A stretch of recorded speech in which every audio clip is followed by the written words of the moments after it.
Figure it out. Hello, this is Adam Koralik from Figured Out Productions. The following video is a video of some kind, and I hope you enjoy it. Hey everyone, welcome to the FigureItOutcast. I'm your host, Adam Koralik. Just as a reminder, all the subjects are listed in the description of this video with time code, so you can skip around if there's any particular one you are more or less interested in. We are here for the July 2020 episode, the worst year ever. However, my year has either gotten just a little better or just a little worse because Rob has returned. What's up, Rob? Good to be back, Adam. How you doing, brother? I'm alright, all things considered in the world. No, it's good to have you back, but it's also not that great. So, but still, people, hopefully you enjoyed Rob. He invaded the podcast last month, which turned out to be, these podcasts are never like super popular, but that one actually turned out a lot better, especially for how long it was. I think that was the longest podcast I'd ever done, and it was like 2.5 hours or whatever it was, and the view count on it was higher than the average, which says a lot because even with the view count wasn't like amazingly higher, but it's also because it's so much longer. You have to watch for a certain higher percentage in order for it to count as a view, which means more people checked it out. And you know what? I think people are just nostalgic for your like 7-hour live streams, that you used to do. They just like your long shit. It might also just be that we also used a thumbnail with like some description of what was going on. Maybe it should have taken me less than a year and a half to figure that one out. But it's the algorithms. Yeah, algorithms. But anyway, so yes, this is a Patreon-backed podcast. If at any time you want to be like Rob, you can actually be on the podcast. You can pick out subjects for the podcast. You can get a shout-out, or you can get early access to this and other videos as well. All the information on that is in the description. But hey, if you're just listening to this when it goes public, I appreciate that too. So aside from all that, Rob, I hope you're good, and are you ready to get started on some subjects? Let's go. 5 hours. Let's do it. No, we're not doing 5 hours. And I swear if the time code on this is 5 hours, I'm going to be, like, really mad. But, okay, so here we go. First subject up. You probably heard about this little rumor. Now, we got to state that this is, not necessarily official. But basically, the suggestion now is that Xbox Series X and PS5 games may retail at $70 instead of the traditional $60. I believe this mostly started because there was a listing for NBA 2K21 that claimed that was the price, so everybody's kind of freaking out about it. And before I go into my thoughts, I'm just kind of curious what you think, Rob. So, it's troubling, but it's definitely overdue. About this price increase. The $60 price has been pretty much the industry standard since, actually I think it was 2005 with Call of Duty 2, one of your favorite games, was the first game to set that price point in the 7th generation as $60. So with it goes back further than that. I mean, $59.99 has been kind of the standard since like the early 90s. Well, yeah, but I mean, the 90s, the price of a cartridge on a Super Nintendo or N64 could range anywhere from $40 to $100. I know. Well, we'll go into greater detail on that. I'm just saying that this is not. We'll get back to it, but I'm just saying that the standard of $60 is the price of a new game. Its genesis came from the Genesis. Yeah. Actually, it's probably older than that. Yeah, but in terms of disc games, I remember in the 6th generation, I was working at Toys R Us at the time in the video game department, and pretty much all of the games were $50 across the board. That was kind of the set amount during that generation. And then when the 360 came out, that's when you saw that increase. And it's it sucks that these games might be going up in price $10, but it's probably a necessary evil with just the insane cost of making video games nowadays for most developers, that they just need to cover that expense. Yeah. No, I agree with you. See, that's the thing, guys. It sucks. We're all like, oh, I don't want it to be $70, but the writing has been on the wall for this for a long time. I mean, they constantly are talking about okay, if you won't let us increase the price, we have to generate revenue another way, because games are getting more and more expensive to develop, but they're bringing less and less revenue in. That's why you're getting more DLC and microtransactions and all that stuff you hate. You have to pay for it one way or another.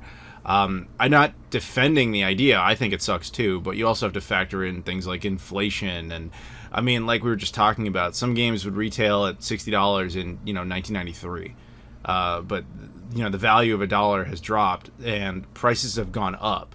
While it's true they could be saving money on distribution, discs are cheaper than cartridges, and of course digital is vastly cheaper than anything. So that's why they're trying to cut corners in those type of areas to make up in other ones. But this was, I don't like it, but I understand the reason for it. And you know what? I think it would be a lot more palatable to a lot of kind of gamers of our ilk that complain about microtransactions, constant DLC, games shipping half-finished, things like that. I think it would be a lot more palatable to us if those savings were kind of passed on to the customer. In terms of, okay, the game's going to be $70 instead of $60, but we were not going to inundate you with DLC or a half-finished game that you're going to have to pay extra for. If they were to do that and shipped more complete games, I think a lot of people would welcome it. But I doubt that's going to be the thing, because I think developers are pretty set and happy in their ways in charging $20 for season passes or collector's editions or gold editions, that have extra content in it, in order to... So I think we're still going to see that, just because I think developers are set in their ways, and they're not... I think the $70 price point's going to cover their production costs, but they still are going to want that extra cash on top. Yeah, unfortunately, I'm inclined to agree. I would like to live in this world of like, okay, we'll make a deal together. We'll charge you 10 up front, but we won't, try to hit you so hard on the back end. And I think that might fly for like a couple years until people are used to it. Then they would reintroduce stuff like that, and that's in the best case scenario. I don't even think that's gonna happen. I think you're gonna start getting day one DLC. It's even at launch. I don't think anything's really gonna change from a business perspective. I think we're essentially just gonna be paying $10 more for games, which again does suck. I get the reasoning for it, and I understand why they're doing it, because the end user's assumption of how video games, the industry works, is very different from how it actually works. Video games are expensive to produce. They are extremely expensive to produce. But the end user doesn't really care about that. They just want to play a fun game, and they want it to be cheap. They kind of want to have their cake and eat it too, but it's not really how the world works, unfortunately. And while, again, I hate that the price is probably going up, it's not unexpected, and again, it is probably really long overdue. It sucks, but it does make sense. Yeah, and I don't know. I mean, you pretty much hit the nail on the head, regarding it. I think, something that, we could kind of piggyback off this would be the price of games going up in terms of their production costs are just getting so out of control. And leading to this, but also leading to a greater focus on independent games, eShop, digital only games, smaller game experiences that are not as expensive. And I know personally, I'm much further inclined to look at a small independent game that piques my interest as opposed to a AAA game anyway, because I feel that you might be getting more bang for your buck in terms of a $30 independent game, or something off limited run games for $30-$40. Did you just say limited run James? Games. Because if you had said limited run James, I'm just saying, AVGN, I know you don't watch me, but if you did, there's something to that. Oh yeah. There's a show in there somewhere. Yeah.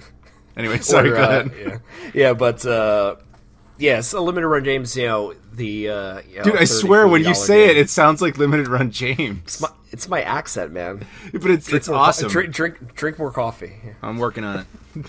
But anyway, I'm more inclined to spend money on a cheaper game, or James, as Adam so thank you, I appreciate that. Says. Than I would a $60 game anyway. And I think the only thing that's going to change if these $70 price points are going to become the norm. The only thing that's going to change for me is maybe getting fewer games at launch. Fewer, like, day one, I got to get this game because I'm really excited, and more, wait till I have a coupon, or wait till it's on sale, or I can get it used. I think that's the only real difference that I'm going to experience. Right on, man. Okay, well, I got no further thoughts on that for now. Again, those are unsubstantiated rumors. They're probably accurate, but at this time, we don't really know. So we're going to move on to the next subject here. This is, I don't know how long we'll go on this one either, but did you hear that WB Games is supposedly up for sale? Which, first of all, did you hear that? I heard about it this morning when you sent me the subject. When I messaged you. Okay. So here's a little history of WB Games. At some point, Warner Brothers decided they wanted to get into video game production. It had a lot to do with Warner Brothers having some interest in potentially adapting video game IPs to films. That's why they absorbed things like Machinima, and WB Games itself was actually the ill-fated Midway. If everybody remembers Midway, they made like Mortal Kombat and all that stuff. They were based here in Chicago. WB bought them out and moved them out to Los Angeles, and there was some plan to kind of have video game media entertainment kind of all under one roof. It didn't pan out. Now that Machinima doesn't really exist, and AT&T is now taking greater control of Warner Brothers' day-to-day operations, they don't seem to see the value in having WB Games anymore. It's just kind of a remnant of a different era. So supposedly they're looking to dissolve their IPs and just get rid of it. So that would include, I doubt it would include the characters or anything like that. It's not like, I mean, they were making all their own like Superman games and whatever. That stuff will stay at Warner Brothers, but things like the Mortal Kombat characters, they might sell that license to Ubisoft or whoever. There's not much on this yet. That's pretty much the whole story. And I guess I would ask you, how much do you know about WB Games, what they produce, and can you name any of their IPs, and where would you like to see any of it go? So, in terms of WB Games, their big ones are, obviously, as you mentioned, the DC characters. Your Batman, your Injustice games, things like that. They've done the Mortal Kombat Injustice. Mortal Kombat's their big one left over from Midway. But they also have the property rights to a number of franchises, including Lord of the Rings series, Harry Potter, and Lego. Lego has always been, for the past 20 years, it's been a really big cash cow. Yeah, I was going to say that is the one I would miss the most, because when they would likely disband that whole thing, we would never see more of those Lego games, because those things were ridiculously good. They were consistently good games, and it was kind of amazing. And so this next one up is Lego Star Wars: The Skywalker Saga. Potentially the last one if this all goes through. Yeah, I mean, there's been a couple big games that have been on the horizon, or at least speculated for WB Games. The big one, the Skywalker Saga, which kind of takes place across all 9 of the Star Wars movies, but also there's been a lot of speculation about a return to the Batman Arkham series with a one called the Court of Owls, I believe. Mm-hmm. That hasn't been confirmed, but it's been teased a lot, and a lot of people were expecting it to be shown at this year's E3 and possibly be a launch title for the next-gen systems. So who knows what's going to happen, regarding the development of these, if they...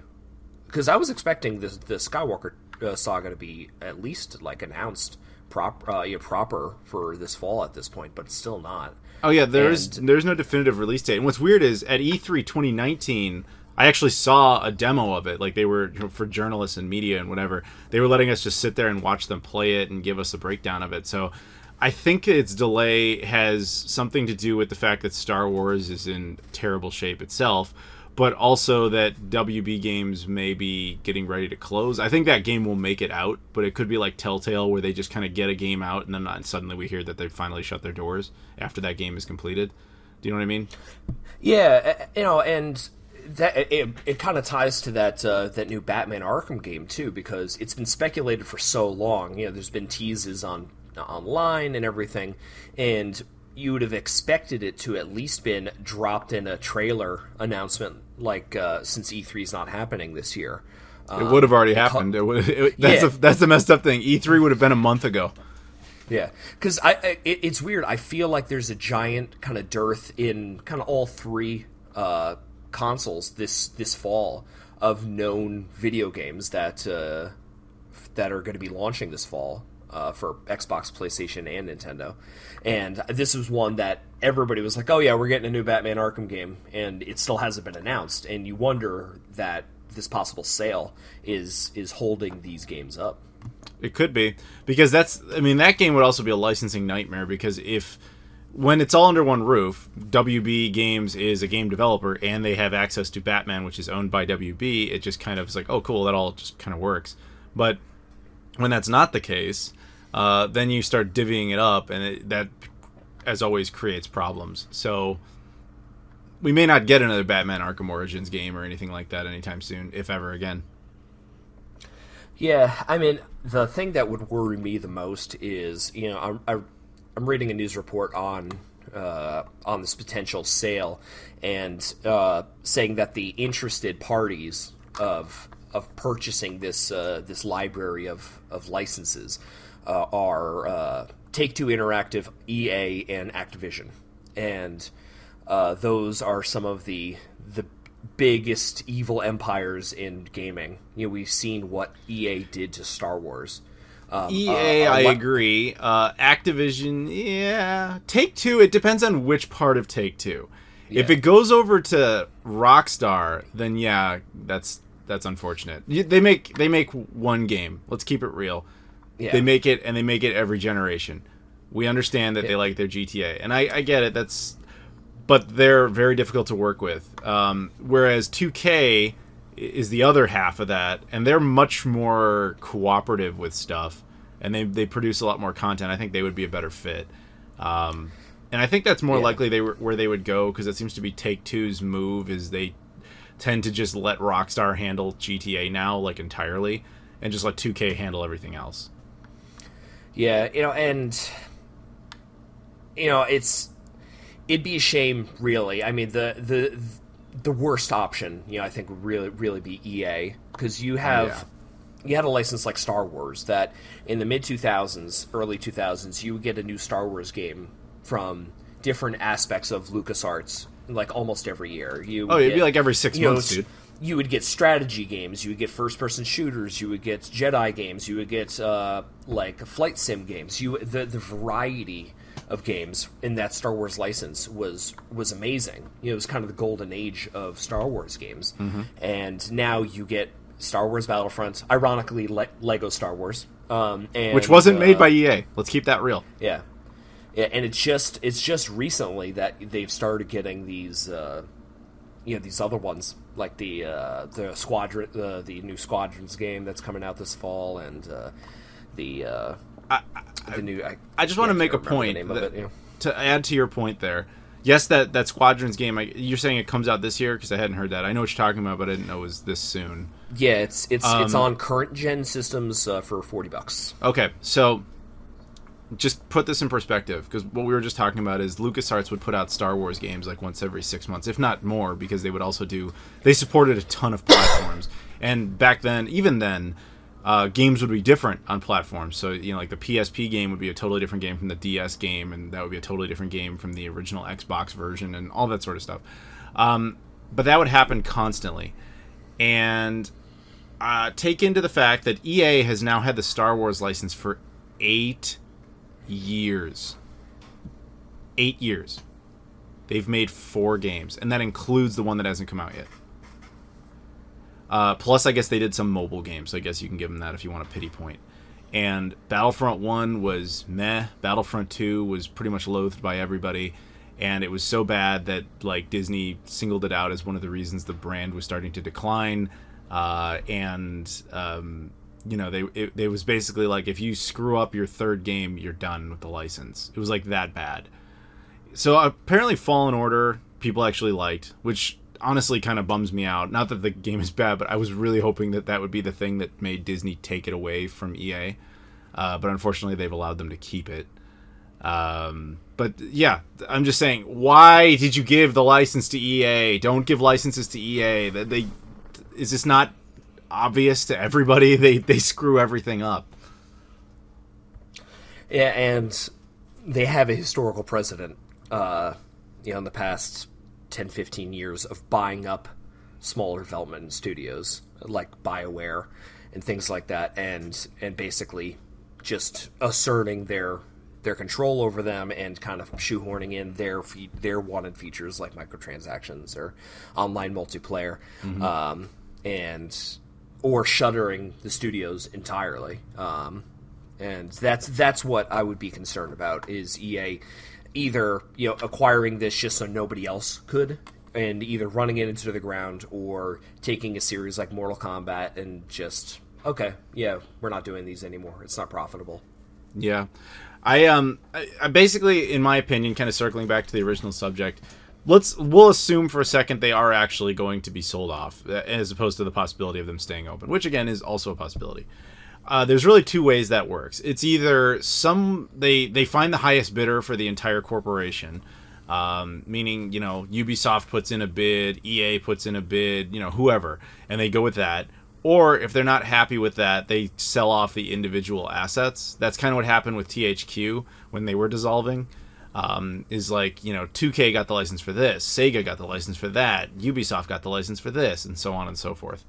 So that could also be the way it works. But when it comes to WB games, aside from Mortal Kombat and Lego, because they're not going to license off Batman, at least that would be like a separate thing, I would think. Aside from, because those are properties that what WB doesn't own, they just have the game license for. So that's the stuff you can just basically sell the rights to. I'm trying to think of what else they even have besides those two. I'm sure they exist. I just can't think of it. The article that I found highlights, once again, the kind of Lord of the Rings games, which are kind of, they've done a few, like the Shadow of Mordor, I believe. Oh, right. I do remember that, yeah. And Harry Potter. And I know that there's been kind of speculation about... to be fair, Harry Potter is still WB's actual property, so so that one probably wouldn't be part of that, unless they wanted to license off the games, which I'm not saying they wouldn't, but yeah. But that is a big name, though. And if AT&T is looking to just kind of get a giant influx of cash, Harry Potter is a big name. That is. Lord of the Rings; those are big names. But those are still both original WB IPs. That's kind of what I'm saying. At least from the film standpoint, they are. Whereas Lego is not and never was owned by Warner Brothers. Mortal Kombat is now owned by them, but it wasn't created by them, and it's wholly a video game, IP aside from the two movies that spawned from it. But that's different. That's all I'm saying is we'll see how this plays out, and it'll be interesting. But I think we've kind of talked about this enough, unless you have something else to say. Yeah, no, that just about covers it. Okay, all right, moving on. Next subject. This one, I'm sorry. I kind of thought of this as I was sitting here. It wasn't originally on the list, but I'll keep this one short. Are you aware that one of the two Sega Pluto prototypes is now available for sale?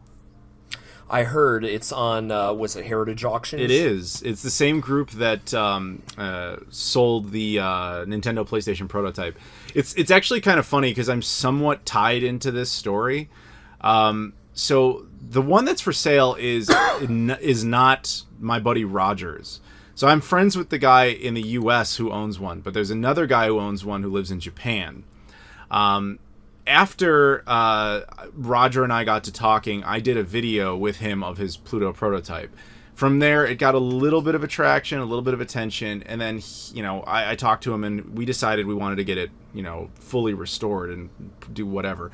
So we met up with Ben Heck, and he did some repairs on it, and we, all this stuff. He filmed a video that he has released. I filmed a video, but I couldn't finish it because of COVID. I was only able to do the first half of it. I was supposed to shoot the second half out in San Francisco. Doesn't really matter. But point is, Ben's video got it more into the, public arena, and more people became aware that, oh, wow, there's a Sega Pluto prototype, and this guy has it.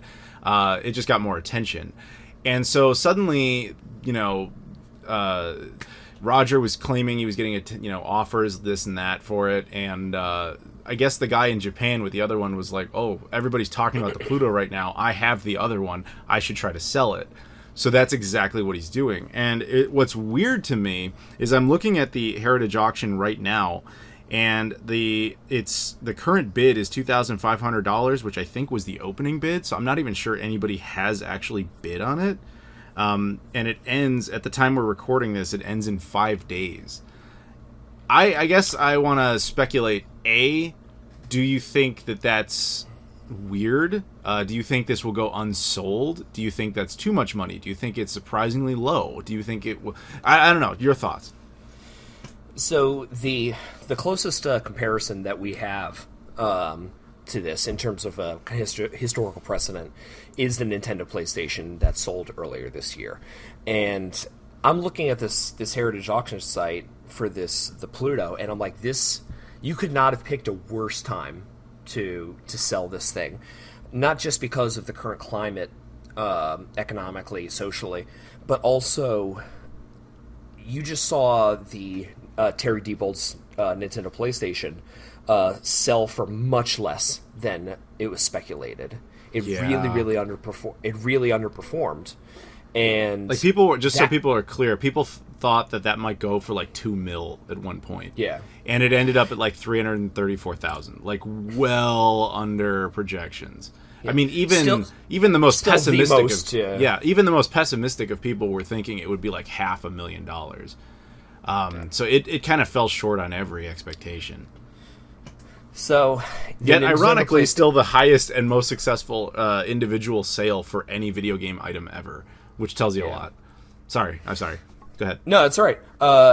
So this thing, the Nintendo PlayStation was literally one of a kind. It was a console that is kind of the biggest what if in gaming history, and it has so much kind of weight behind it. The Sega Pluto is just it's kind of it's one of two, but there were more produced. There were 6 produced of this. There were 200 Nintendo PlayStations, but 199 of them were destroyed. Yeah. 4 of the 6 Plutos were destroyed. But, the Pluto is just a different version of a console that's already out there. Agreed. The Nintendo PlayStation could play Famicom games play CDs. Super Famicom, yeah. It had its own proprietary disc format, though. That is definitely true. Yeah, but there was nothing... You can't just, have there's no game that works on that. That's not true. There were a couple. Really? Yeah. There was a version of Secret of Mana, and they released the source code for it, and somebody made a game for it specifically, but they also released a cartridge version so anybody can try it. It's called Super Boss Gaiden. Interesting. Yeah, no, there was more to it than you thought. Although, it's funny, I talked to Ben Heck about it, and he said that the CD-ROM unit in that thing was comically underpowered and comically limited. And I was like, how so? Like Sega CD? He's like, I'd be surprised if it could even do what the Sega CD did. And I was like, really? Yeah, he was like, he's like, I don't know this, but it's kind of my hypothesis that part of the reason it all fell apart was because what Sony created was the disc format, and there's no way Nintendo would have been happy with it because the cartridges would have outperformed it. So there was really no reason for it to exist. That was his theory as an engineer, but we don't really know that to be true. Anyway, sorry, go ahead. No, I mean, that just, that about covers it. Basically, it's just with the underperformance of a much rarer and a much more famous console earlier this year through Heritage auctions, I'm just shocked that this is the time that he's going to put this thing up for sale, and I'd be shocked if it gets more than $5,000. I really do. Yeah. It's weird because I see what he would have been thinking. It's like, oh, everybody's talking about the Pluto right now. This is probably my best chance. But it's just unfortunate for him. It happened in 2020, the worst year ever. So it's like people don't really care right now. Maybe a few months ago when this was gaining more traction, like back in March. But no doubt it took a long time for him to work out a thing with Heritage Auction and make that decision. I mean, I've talked to Roger about this too. Like, are you going to sell yours? Like, what's the deal? And he's kind of like, if the right thing comes along, I'm not really in a rush to get rid of it. And if this thing doesn't even sell, At $2,500, I can't see Roger caring to unload his. I guess that's the question. I mean, I can't really tell on the mobile version anyway. Does it actually have a bidder? Because it doesn't seem to work like eBay where it says like it has one. Yeah, I did not see a bidder, no. But that's the thing is, I also don't know that it doesn't have a bidder. It's a little different than the way eBay works, where it says that. So, with only 5 days left at the time we're recording this, do you think it will sell? Now, granted, by the time this podcast is out for most people, you'll already know the answer. So this might just be irritating. But I guess so. Let's get through that quickly. Do you think it will sell?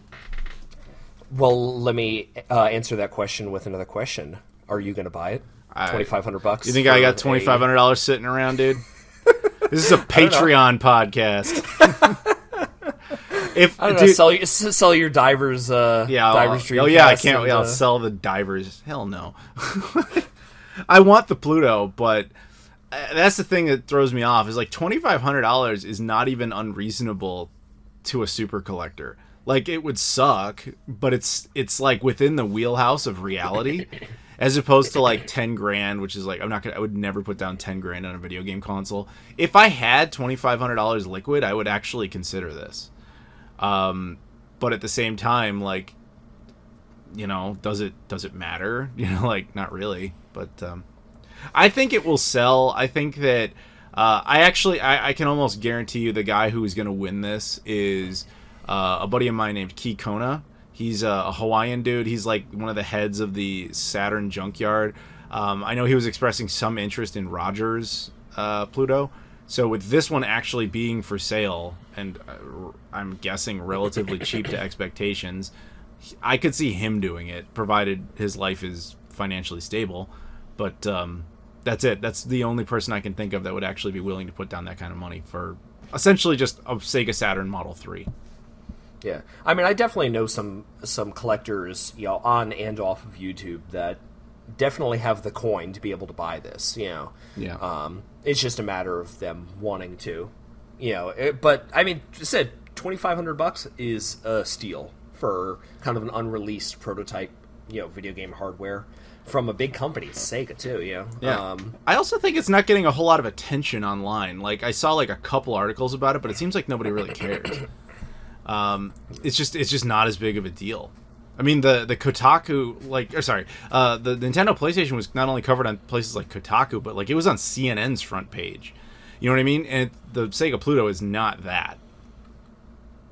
And as much as we love Sega, that's the difference between Sega and Nintendo in terms of name value alone. Well, yes, but that one also has a very infamous story behind it. There was actually a time where Sega and Sony were working together towards the same ends, but they didn't get anywhere near as far as Sony and Nintendo did. So if they had, and there was like, the Sega PlayStation, that would probably be a very similar story. Not quite as much, because Sega is no longer doing hardware, and Nintendo is, and Sony is, obviously. But still. I guess that says a lot about our favorite little toys, because, again, the Nintendo PlayStation, people are expecting $2 million, whatever, and then even the pessimistic ones are like, 500,000 tops, and it ends at 334,000. So, whatever. Anyway, so I think we'll move on. Are you good? Yeah, let's do it. All right, so our next subject here comes from my buddy Caleb, and he says, what does a PS5 Digital Edition mean for game distribution in the 9th generation? You can also bring up, the Xbox One S All Digital Edition if you want. Just like, what are the implications of that? Thank you, Caleb, for that subject. Again, he's a Patreon backer who gets to pick a subject every month. And Rob, for whatever reason, forewent all his rights on subjects this month. Maybe because he pissed me off too much last month. I don't know. But what do you? I let you rant for over an hour about the Justice League. So yeah, I appreciate that. Yeah. People like that. They were like, I've never seen him this angry.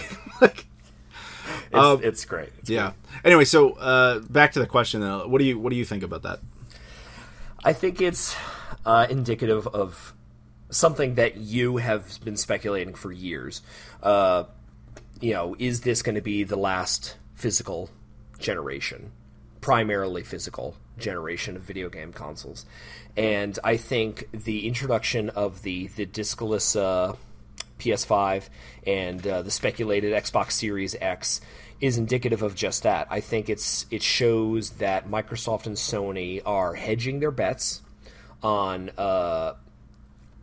disc-based media, and basically, I think it's generally accepted that the digital versions of these consoles are going to cost significantly less, like probably $100 price difference, and they're hoping to possibly force gamers to convert to an all-digital future by giving them these digital consoles for cheaper. Like, everybody's kind of wincing and bracing for the prices of the Series X and the PS5, which haven't been announced as of this recording.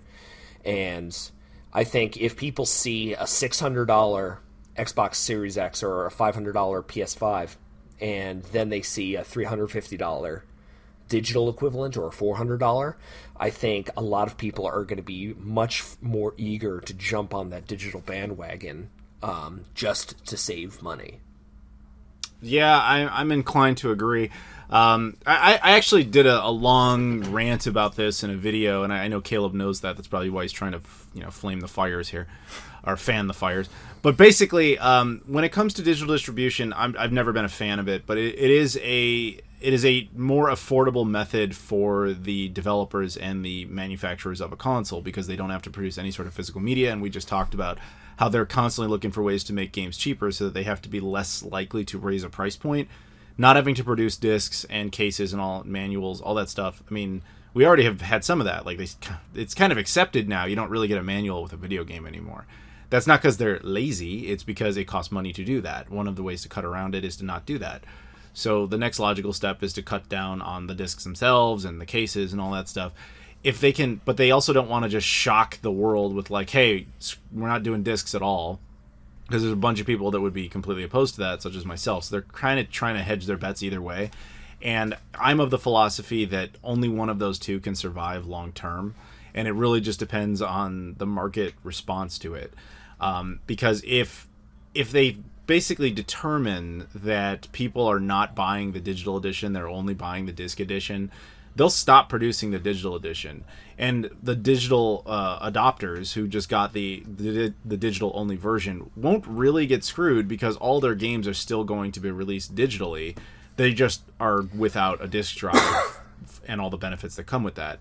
The reverse of that would be harder if they decide, hey, the digital edition's what's selling and the disc edition really isn't, and it costs us this much to keep producing it, and it costs us this much to make sure all the games still come out on discs, even when a small majority, it's not even majority, small minority are the ones with disc editions.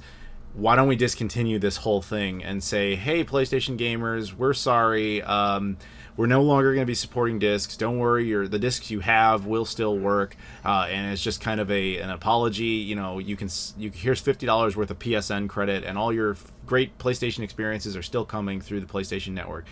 I fear that, because I could easily see that being a thing that happens. It would be a little bit of a PR nightmare for a bit, but that's why they would kind of soften it with like, here's $50 worth of PSN credit. Go get yourself a free game on us. Just trying to make you deal with it. One of those two scenarios I think is likely to happen. I don't think we're going to sit through an entire possibly 7-year generation cycle with both of these coexisting the whole time. I can't see it. And the same goes with Xbox, which Xbox Series X is the disc version. I believe they're calling the Xbox Series S the digital version. And based on what few images it looks like we've seen, it's just a white small one with no disc drive. It's substantially smaller. It's not like the PS5 where it's just kind of missing the tumor that's sitting on the side of it. But understand that the biggest reason for them to do this is financial. It saves money on production, it saves money on having to produce discs, but also they have a monopolistic control over the game distribution. And I am very on the record that I'm not a fan of that. You can dislike discs, you can think, oh, it's pointless, I just download my games, LOL, which is usually the condescending type of responses I get to people who defend all digital versions of things. I haven't used a disc in 20 years, bro. And it's like, why do you talk like that?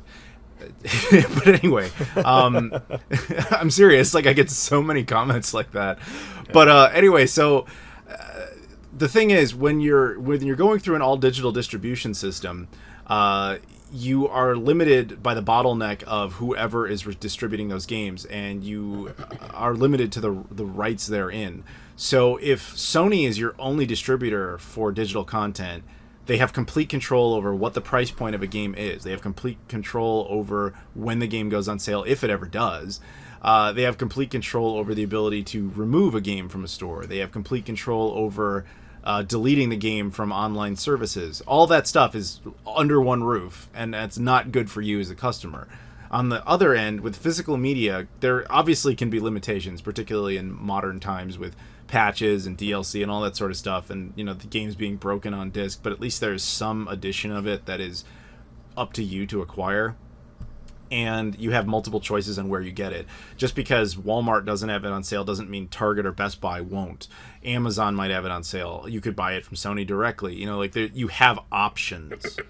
Options are foregone when you have an all-digital version, at least within the console realm. So that's where I'll give massive props to PCs, because I didn't really bring this up in my video except for a slight acknowledgement, which was... on PC, I'm not a PC gamer at all. I never will be. It's not my thing. I'm just not. But at least with PCs, you have different distribution methods. Because nobody owns PC as a format. So you can have Origin, you can have Steam, you can have Epic, you can have GOG, or GOG, whatever it's actually called. I'm honestly not sure. And, Uplay. Like, there's all sorts of different options for where you get some of these games. Now, they're not uniform, but you have choices. Part of the reason you have those choices, again, is because it's an open platform, and also they have other competition in the form of each other, as well as the consoles out there. I mean, like it or not, Steam is a competitor for PlayStation. It just is. So if a PlayStation version of a game is cheaper than a Steam version, they might be like, well, whatever, we're PC, we don't care. But they do care, and they have to adjust for that. And part of the reason you get those Steam sales is just to be like, why don't I go over there and deal with that? But if everyone is all digital, you can be locked into the same price points because you have no control over it other than the other smaller competitors. All I'm saying is the knocking out of physical media eliminates competition, which is good for corporations and bad for customers. Yeah, and I think that we kind of touched on this about the price of games possibly going up to $70 earlier. That I think a lot of people would be more welcome to all digital future if the savings were passed along to the customer. You're not seeing a reduction in price. You're not going to pay $60 for your digital version and $70 for your physical. There's still no disparity in price between the two formats. So I see no benefit, as well as you, as going completely digital. Now, in regards to Microsoft possibly doing this Xbox Series S, which is not confirmed, they haven't officially announced it yet. That is correct. But I see this as a way of Microsoft really positioning themselves as a potential like Netflix of games. What I really see is them releasing this little cube, probably Xbox Series X without a disc drive, and they're able to just put on their, to be frankly, excellently supported, excellently built Xbox Game Pass service. So I could see them. Okay, here's your $400 Series S, your all digital next gen console. And then when you buy this, maybe you'll get 2 years of Game Pass for free and try and lure people away, because Game Pass is probably your best value in all the video games right now. You do need a Xbox Live subscription in addition, but the amount of games dating all the way back to the original Xbox and everything in between of Microsoft properties is fantastic. And it wipes the floor with the Nintendo Switch Online, NES, and Super Nintendo services, and Sony's own equivalent. I think it's called PlayStation Now. Yeah. It's a really fantastic service for people that want that digital thing. So I think that's Microsoft possibly positioning themselves in as, here's your streaming, your next-gen service. It's just like Netflix. You don't have to worry about installing the games on your hard drive. Microsoft has the infrastructure to be able to build these server farms, to be able to host this service and get it to you on quick and easy. And I think that's the future that they're positioning themselves for with this console. Not necessarily as, oh, here's your replacement. If more people buy the digital console than the physical, we're going to discontinue the physical. I think they're, and then still have to pay per game. I think they're positioning themselves more in a subscription-based service. And I think that's what would make them different than Sony in that aspect. I agree. Let's not mince words here. It's all, I'm not so sure about Nintendo, but at least with the case with Sony and Microsoft, it is their goal to eventually get you onto all digital distribution for reasons previously explained. Microsoft is approaching it wiser. They're trying to just basically give you everything up front and say, like, look how much better digital is. Wow, look at all them games for nothing. That's how they get you, because once you cross that line and forego your rights on that, you don't really get to come back from that. Because if enough people do that, eventually it's like, okay, cool, we got them to agree to give over their rights, and now we don't ever have to do that again. Just be aware, like, these things are not permanent. They do change, just like price points with the games. We become socially acceptant of the idea that games should always be $60, but that's not a thing. It can be $70 just like that. Once you give up certain rights, it's really hard to get them back. So I accept that that's going to happen. I'm one voice that's opposed to this. I don't represent everybody, and it seems like that's where the tidal wave is going. But if you're listening, that's my warning to you, is just prepare yourself. Times are coming. Yep, it's sad, but it's something that both you and I have known for a long time that it's coming. So I would just say, if you are a gamer, like us, like-minded, vote with your wallet and go out there and support physical games through these systems, and show these companies that, hey, you know what, we're not ready for that all digital future quite yet. Voice your support, because that's really all you can do. Microsoft might be like more hedging their bets because they've done an all digital console before. They did the Xbox One S, or the yeah. No, you're right. There's the Xbox One S all digital edition.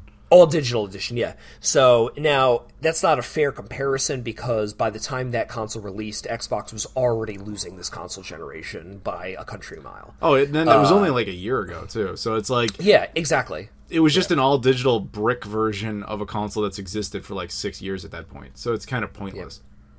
Yeah, and it was only, I think, $50 cheaper. It did come with a few games, like pre-installed. But, I think that was them dipping their toe in the water.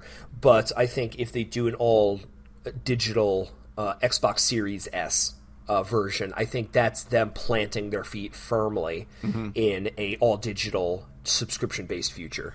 I agree, and I think basically both Sony and Microsoft are doing the same strategy on that, because they don't want to do what Microsoft did at the beginning of this generation, where they just boldly come out and do something ridiculous that everyone hates them for and just hand the generation to their competitor. So they're both basically playing it smart. And again, I'm telling you, in both cases, digital or physical will win out eventually. You will not be able to have these platforms coexist. So just be prepared. Well, and why do you think that, like, Microsoft and Sony are really playing this game of chicken in terms of concrete details about their console? At this point in any other kind of time period leading up to a console launch, you would know a lot more about the consoles coming out and what games are coming out, how much they're going to cost.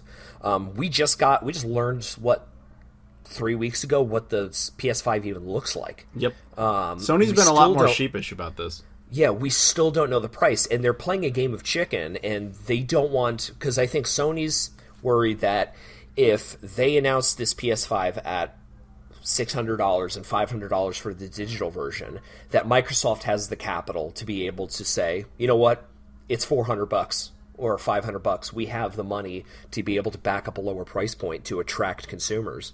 So I think that's why, like you mentioned, nobody wants to shoot themselves in the foot, like Xbox did last generation, like Sega did with the $399 Sega Saturn at the first E3. Nobody wants that flashpoint moment in a video game console war that sinks their console from the start. Agreed. You know, historically, Sony has never been the first to announce the price of one of their consoles, ever. Their competitors are always announced first or released before they're even announced. You know, so there is a difference, though. I mean, like you just basically hinted at, the Xbox brand is under Microsoft. Microsoft has never done anything but lose money on the Xbox, and they persist with it anyway. They could undercut Sony pretty substantially and be fine.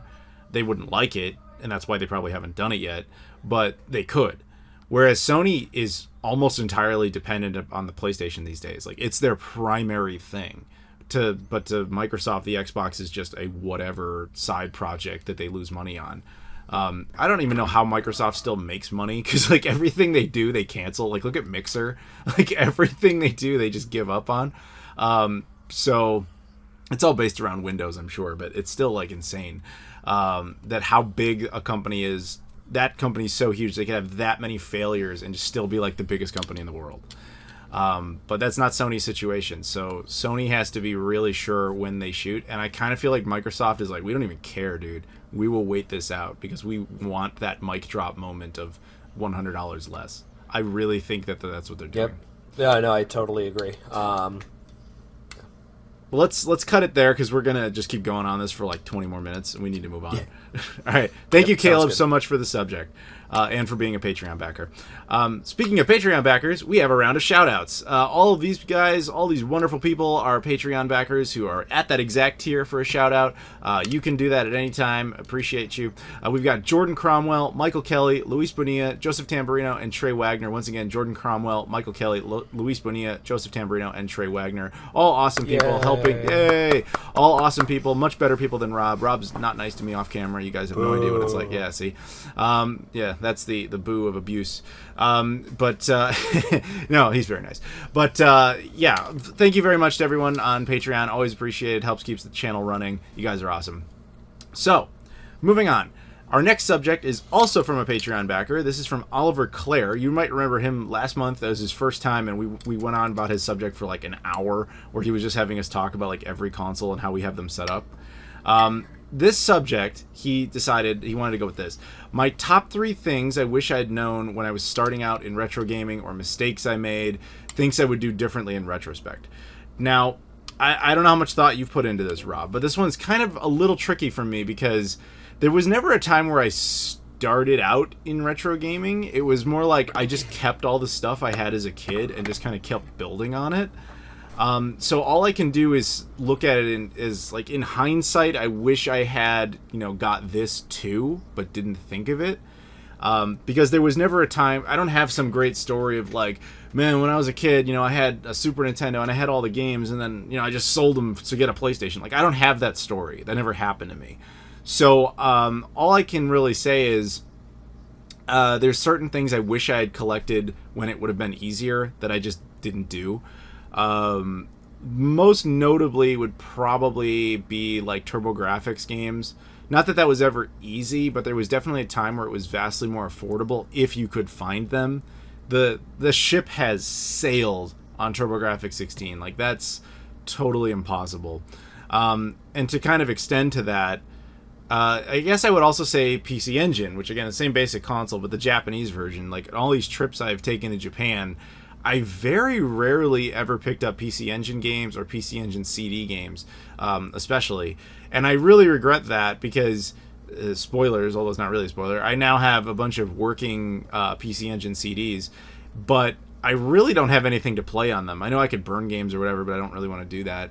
But it would have been nice to get more of those. Not that that's impossible, but because of current, lockdown stuff, and because, there's no one's doing events or anything right now, video game events. There's no reason I'm going back to Japan anytime soon to just, you look around for used video games. So I regret that.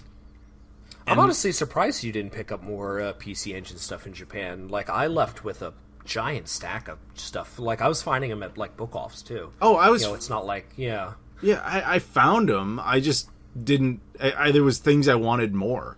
I was more interested if I found it the consoles. I would pick those up. The CD units in particular. But actual games, not so much. And like I said, that's a regret. I'm trying to think about what else. Because for the most part, there's not really much, because I ended up finding a lot of the stuff I've wanted over time. I do wish I had been more... I mean, obviously, we couldn't have predicted all this lockdown stuff, but I wish I had been more assertive about trying to complete other sets when it would have been easier at conventions and so on, like, original Xbox and stuff like that. Stuff that was cheap. GameCube, North American GameCube. It's funny, when it comes to GameCube, I've said for a long time my goal was to get every GameCube game that wasn't released on the original Xbox. And that's a decent amount of games, but it's certainly not unattainable. It is now. Yeah, that's kind of the point I'm making. Is it's funny, like with the Japanese exclusives, I'm only missing like 2, and when it comes to the European exclusives, I'm missing like 6. But when it comes to the North American releases, I'm probably missing like 100. So it's like, I wish I had focused more on that, but I didn't. I have a lot of the heavy hitters, including the single biggest one, which. Like Pokemon box or whatever, where it actually has a box. Do you know what I'm talking about? Yeah, it's it was basically a Pokemon bank for the Game Boy Advance games that you would store your Pokemon on the GameCube. I have a Japanese version, but the American one was only sold at the Pokemon Center here in New York City. Correct. And yeah, it's... especially with the big box and the transfer cable and everything and the memory card that came with it, it's, easily the most expensive GameCube game. Yeah, it's funny. I picked that up at the first Missouri Game Con from a guy, and I thought I was paying too much because I was like, do I even really want this? Like, this is a lot of money to put down on a Pokemon data bank. I don't even like Pokemon. I don't even own any Pokemon games. But I knew it was an extraordinarily uncommon game, and he was selling it for a lot less than it was going for at that time. So I did it, and I'm really glad I did do it, because now I'm looking at it, and it's like 10 times what I paid for it. And to the point where my buddy was messaging me, he's like, dude, unload that and, like, buy the Pluto. Because that's another thing. There are people who are paying more money for this thing than they were paying than anybody's willing to pay for the Sega Pluto prototype, which should say a lot. Yeah, it's the GameCube in particular. It's the system that I collect for the most. Mentioned last podcast that it's my favorite console of all time. It's really my Dreamcast, if you're kind of looking for a comparison to Adam.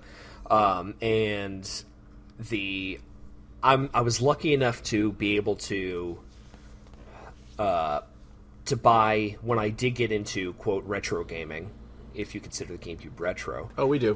Which I do. Yeah. And I was fortunate enough to get on the collecting spree before the prices started getting as insane as they are now. GameCube right now is, especially since this COVID, the virus situation started, I swear the GameCube games have shot up in price so much that your Paper Mario games are $120. A game called Cubivore, which I was fortunate enough to get much cheaper, is now almost $400.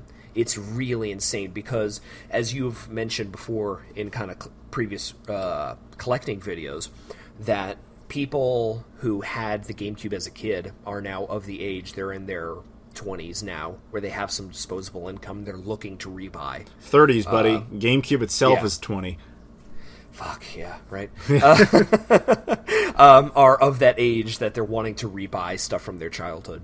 And it happened with the NES, it happened with the Super Nintendo and Genesis and N64. Now it's really hitting with the GameCube and PS2 and Dreamcast as well. Not necessarily the Xbox, yeah, sadly. With Xbox, that's never the case. I think Xbox collecting is awesome because nobody cares. The most expensive game on that console, I mean, like, the most expensive one, is like $80.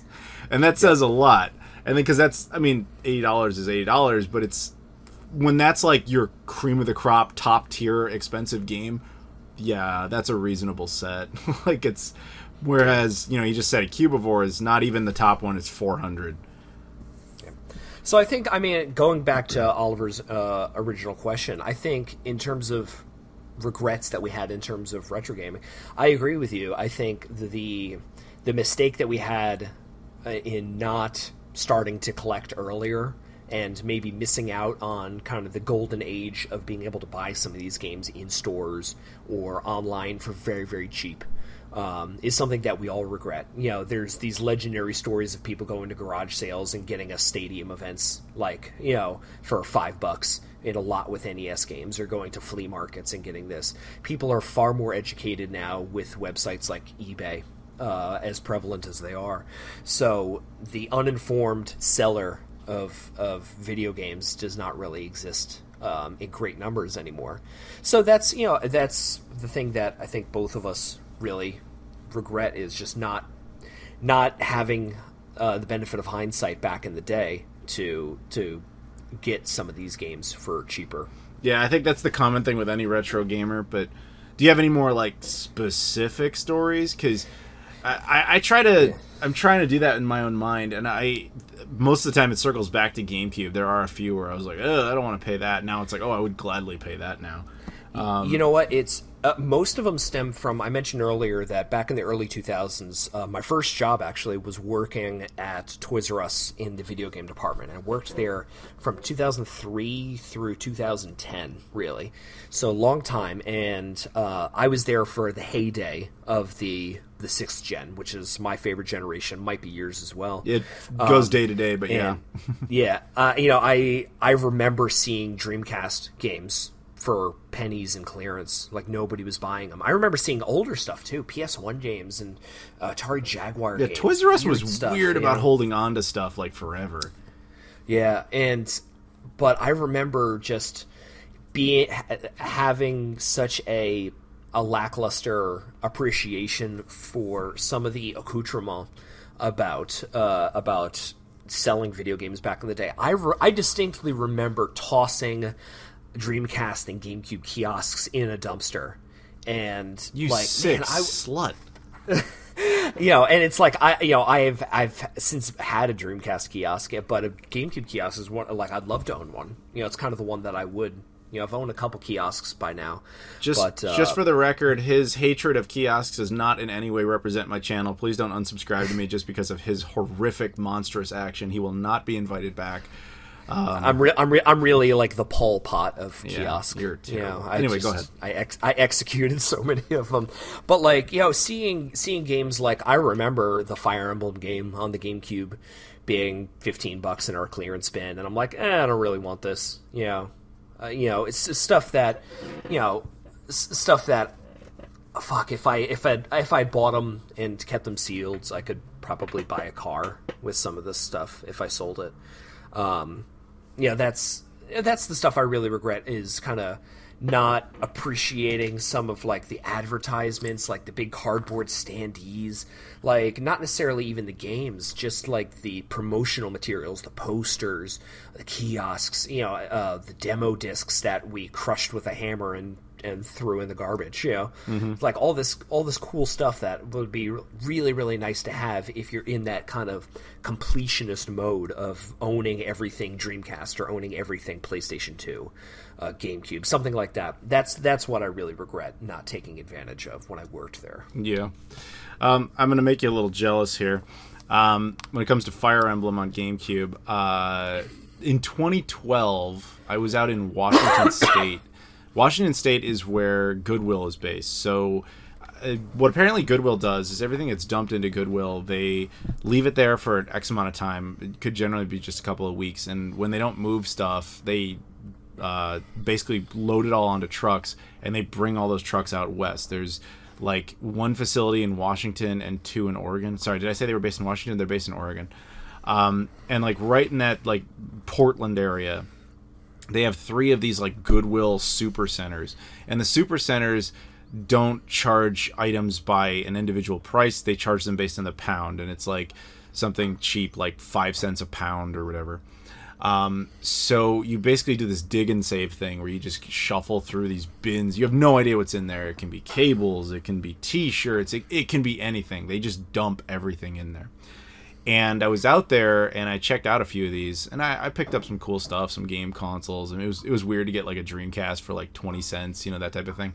But one of the things I found was a complete Fire Emblem for GameCube minus the disc. Like everything else was there. The game case was in great shape. The manual was in great shape. Everything was there. It's just the disc was gone. And apparently what happens is it's very common for when people find the game, they take the disc because they're not willing to pay the nickel it would cost for like the whole thing. I don't know why, whatever. So I bought the case itself, which again was probably like 5 cents, if that. And then I just sat around waiting for the opportunity to find a disc for it. And a few years later at some convention, some guy had like, how you've seen at these conventions where they'll just have like loose discs that are in like, little paper disc cases. I'm shuffling through that and I see, Fire Emblem, and he's just disc only. And I think it was like $20. And I was like, done. Combine them. Now I have a complete copy. And ripped it, made sure it worked. So there you go. Basically for $20, even only a few years ago, I got that as just a combined effort, which I'm a pack rat, so I have a tendency to do stuff like that.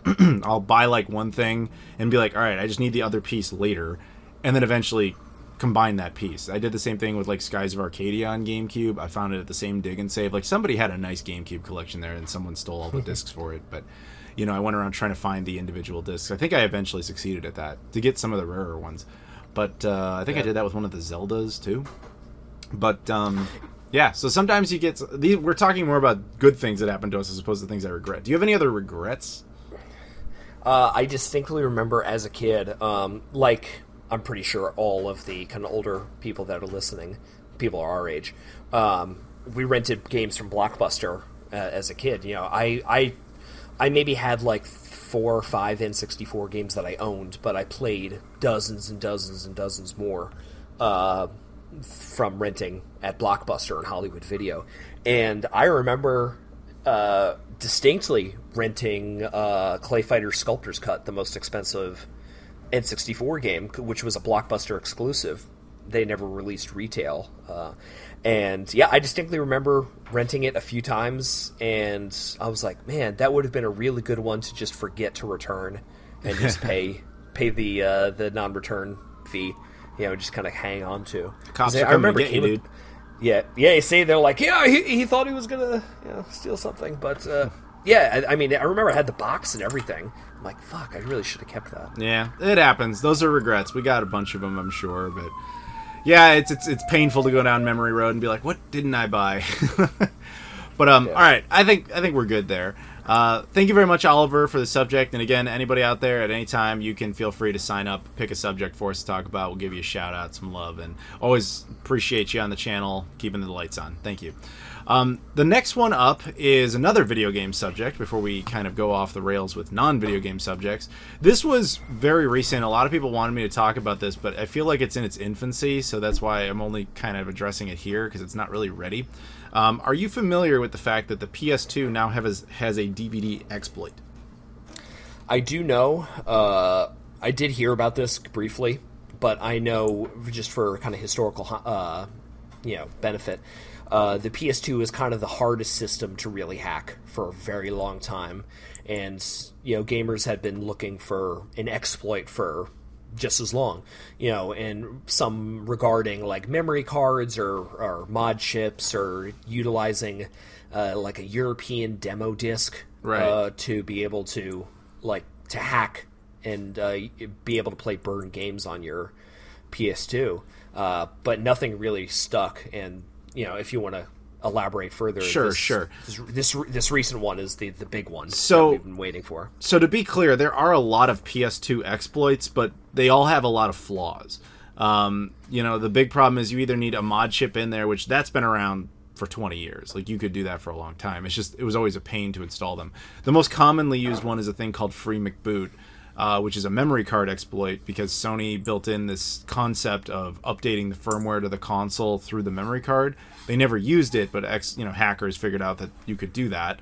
Now, you require the memory card to be in there, and it allows it to run some homebrew apps, but it doesn't make the console region free. It doesn't allow it to just natively boot burn discs or anything like that, but it has some additional functionality, and you can do things like connect a hard drive. And my point is, it could be hacked, but it was limited.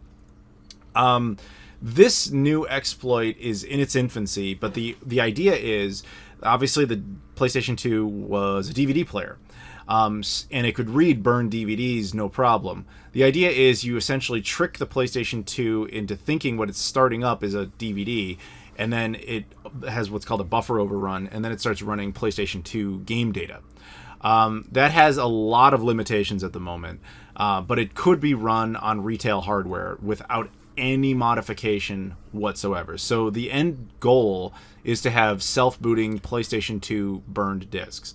Now, I am no hacker. I am not a modder. I've got an elementary knowledge of this. If you want to see greater details, I know Mr. Mario did a great video explaining in detail how this works, but let me do some of the bullet points. Currently, it only works on certain PlayStation 2 DVD firmwares. I believe it's 3.10 and 3.11. And even then, it's broken down to the Japanese version or the European version. I think it's only 3.11 that works in the US version, which makes it a little bit more difficult because some of the really late PS2s used that. So this does not work on the fat PS2 at all currently. It works on slim models, but as I understand it, not all slim models. You also need to basically install this to any disk that you're going to attempt to load. So it's not like you could have some old burned game and this is a new boot disk or something like that. It has to be pre-modified into the ISO when you burn it. But if you do that, you can get all of this to run. As I understand it, they're trying to open it up to more of the DVD firmwares so that more consoles become compatible. Now, I want to stress that I couldn't care less in 2020 about burning PlayStation 2 games. We are well beyond that point. We had hard drive access and USB loaders. Granted, USB loaders on PlayStation 2 are not very good, but the hard drive loader, through the back, has been a pretty solid experience if you want to stick to original hardware. And it's been around for a long time, a decade plus. So it's not... This feels like something that would have been much better in 2005. So I don't care about any of that. But the reason I find this interesting is that it opens the door for the first time ever to a PlayStation 2 independent scene in the same way we see the Dreamcast independent scene. The Dreamcast independent scene is capable of making new games as it wishes, using an exploit on the Dreamcast called the MIL-CD format. Now, in that case, Sega, the parent company, does not care. They allow them to do it. I can even tell you they kind of like it. They can't support it, but they think it's neat. I have no idea how Sony would react to this if people started making their own PlayStation 2 games and trying to sell them the way, say, Josh Prod does with new Dreamcast stuff. Don't know that yet. But it opens the door to that possibility, and that's the thing I find exciting, is that you could start getting new PlayStation 2 games done by the community that run on retail hardware. But at this point, it's way too early for that. Your thoughts? Yeah, I agree with everything that you said. I think this is a really cool idea, primarily in terms of the homebrew aspect. Also, running emulators. I know the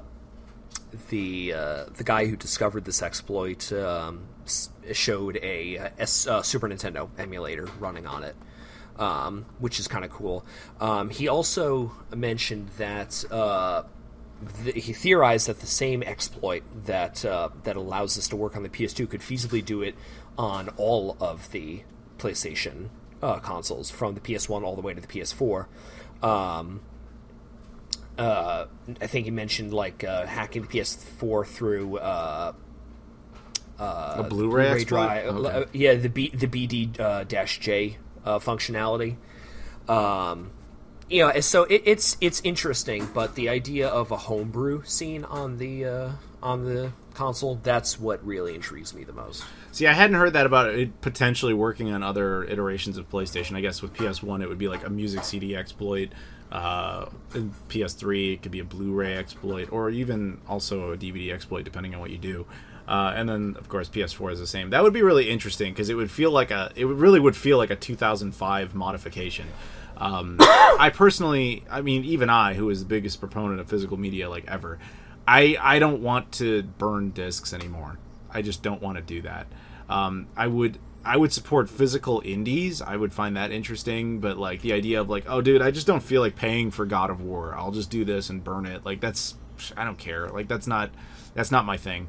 But I obviously don't represent everybody, but that's just kind of my quick thoughts on it. But it's fascinating that this has more or less been figured out. Yeah, I mean the allure of having just a CD binder full of like, CD and DVD-Rs with like Sharpie written on them, just like that is such a mid-2000s thing. I have no interest in that anymore.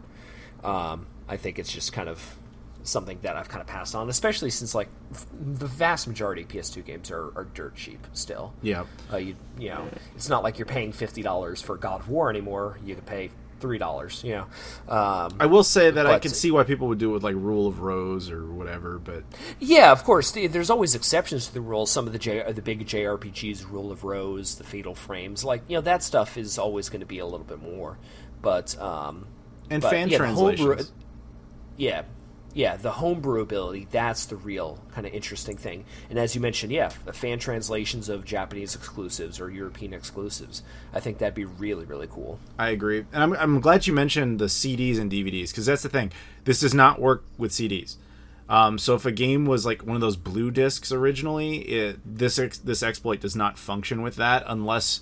And I watched Mr. Mario talk about this. He basically said the only way to get those to work is you have to do a completely different compilation where you more or less rewrite it to a DVD format with essentially PS2 boot software. So it's like, imagine you do this exploit, and then what the exploit thinks it's booting up is a DVD, and then it goes into buffer overrun, and it starts launching a PlayStation 2 title. But the first thing it sees on the PlayStation 2 is actually like a custom...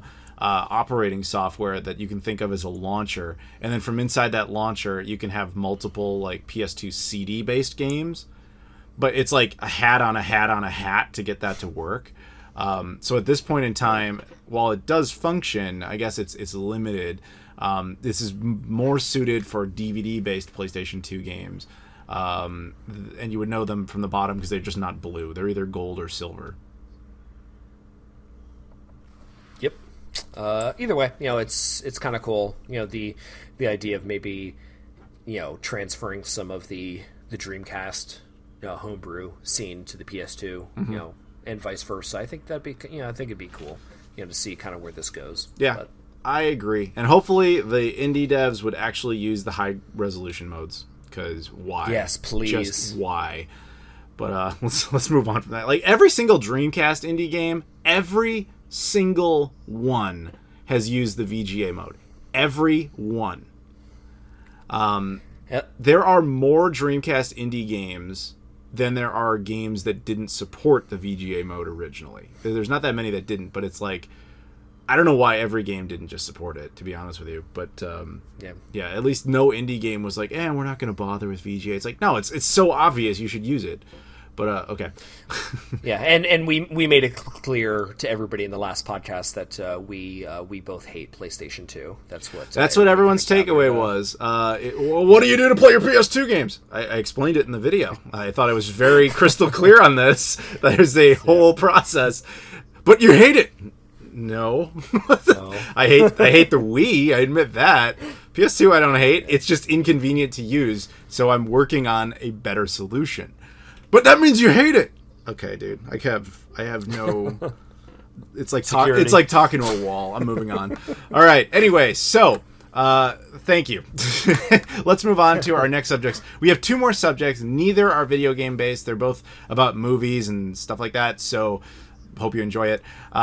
Next up, I assume you've heard all these rumors about both Michael Keaton and Ben Affleck returning as Batman. Just when you thought you were done talking about the DCEU, I know, you're pulled back in. I know. Get ready. Everybody, grab yourself a cup of coffee. Get ready I want to calm this one down. Anger. Actually, this is not bad news. No, it's great. I think it's super cool news. Yeah. So here's the thing. I'm going to go through my take on both of these stories separately. So we still have the Matt Reeves, Robert Pattinson Batman thing that's coming up. We're going to set that to the side. That's its own story. But Michael Keaton coming back, I've actually said on this podcast, like I think even like 6 months ago, that I thought that would be a great idea where he would come back and they would do a Batman Beyond story. I think he's perfect for that. Like age appropriate. He's back in the spotlight. A-list actor kind of almost again, with all the Spider-Man stuff that happened and like Birdman, like it would be genius. So I only thought they would go as far as a Batman Beyond movie. Apparently that's not really what they were considering, although it is it's in the cards as a possibility. More so what they want to do is try and repair the DCEU. And I kind of think, honestly, where all this comes from, other than the fact that they know everyone hates it, AT&T is now interfering a lot with Warner Brothers, like we said when we were talking about WB Games. For those who don't know, AT&T is now the parent company of Warner Brothers, and they were mostly leaving them alone until recently, when they were the reason the Snyder Cut is happening, and now they're likely the reason a lot of these big changes are happening. And I think that they were just like, look, we don't want to just restart everything because that's a lot of effort, but what we could do is basically say, look, people responded really well to that DC crossover thing that happened on TV like last year. Do you remember that? Where they brought Brandon Routh back as Superman and all that? Yeah, it was all the CW shows. Yeah. The Arrowverse. Right, stuff. Right. So people responded extremely well to all of that stuff, and it was just really neat to see like Tom Welling come back as Clark Kent briefly, even though I didn't really like the way they handled it, but they did do it. I didn't like the idea that he just gave up his powers and became a farmer, but whatever. I loved they brought Brandon Routh back. I mean, he was already on that show as a completely different character, so getting him to play Superman was also, I think, awesome, because that was essentially the finale for the Christopher Reeve Superman, because he's supposed to be the same one. So what I'm saying is, I'm speculating that they looked at that and were like, dude, everybody loves that we did that. What's to stop us from doing that with the DCEU? Just be like, you've seen this like insane, dark, nutcase universe. Why don't we kind of try to glue it all together, and we can use that to kind of retcon stuff and change things and all this. It might be a little complicated, but we can make it work. So it would also be a great way to explain why Joker is not within canon, and like why you have so many different Batman movies. Like you could theoretically have a Christian Bale crossover too, although I doubt it because I think that Christopher Nolan would be like really, really opposed to that. But it's a great way to kind of bring back all these guys, and that includes Ben Affleck now, who apparently was just like so distraught with this, he wanted nothing to do with it, and now they're talking to him and be like, we'll give you full control, you do whatever you want, we want to make you happy, we're sorry for everything that happened before, but we're not WB, we're AT&T, what you want, you'll have carte blanche. And I think that you could have this amazing set of stories with these multiple Batmen, if you want to say that, and you can also have, maybe you can also have multiple Superman. I mean, now they're talking Henry Cavill's kind of interested in doing this. I'm sure Brandon Routh would do it. I can't imagine he wouldn't. And you could even bring back some of the other TV characters. Like, you don't really know what the potential of this could be, but it would be a great way to fix so many things I hate about the DCEU, while also allowing for a lot of creative story opportunities, and definitely doing what Marvel does and doing it completely different at the same time. If like my imagination runs wild here, like this is genius to me. Now let's just hope they don't screw it up. Yeah, so we discussed last time, when talking about the Justice League, I mentioned briefly that I'm a big fan of the DCEU, not as much as the MCU, but in terms of comics, I always like DC more than Marvel. and that the multiverse storylines in various DC Comics has always been kind of one of the most popular, coolest things, just in terms of letting creators' imaginations run wild.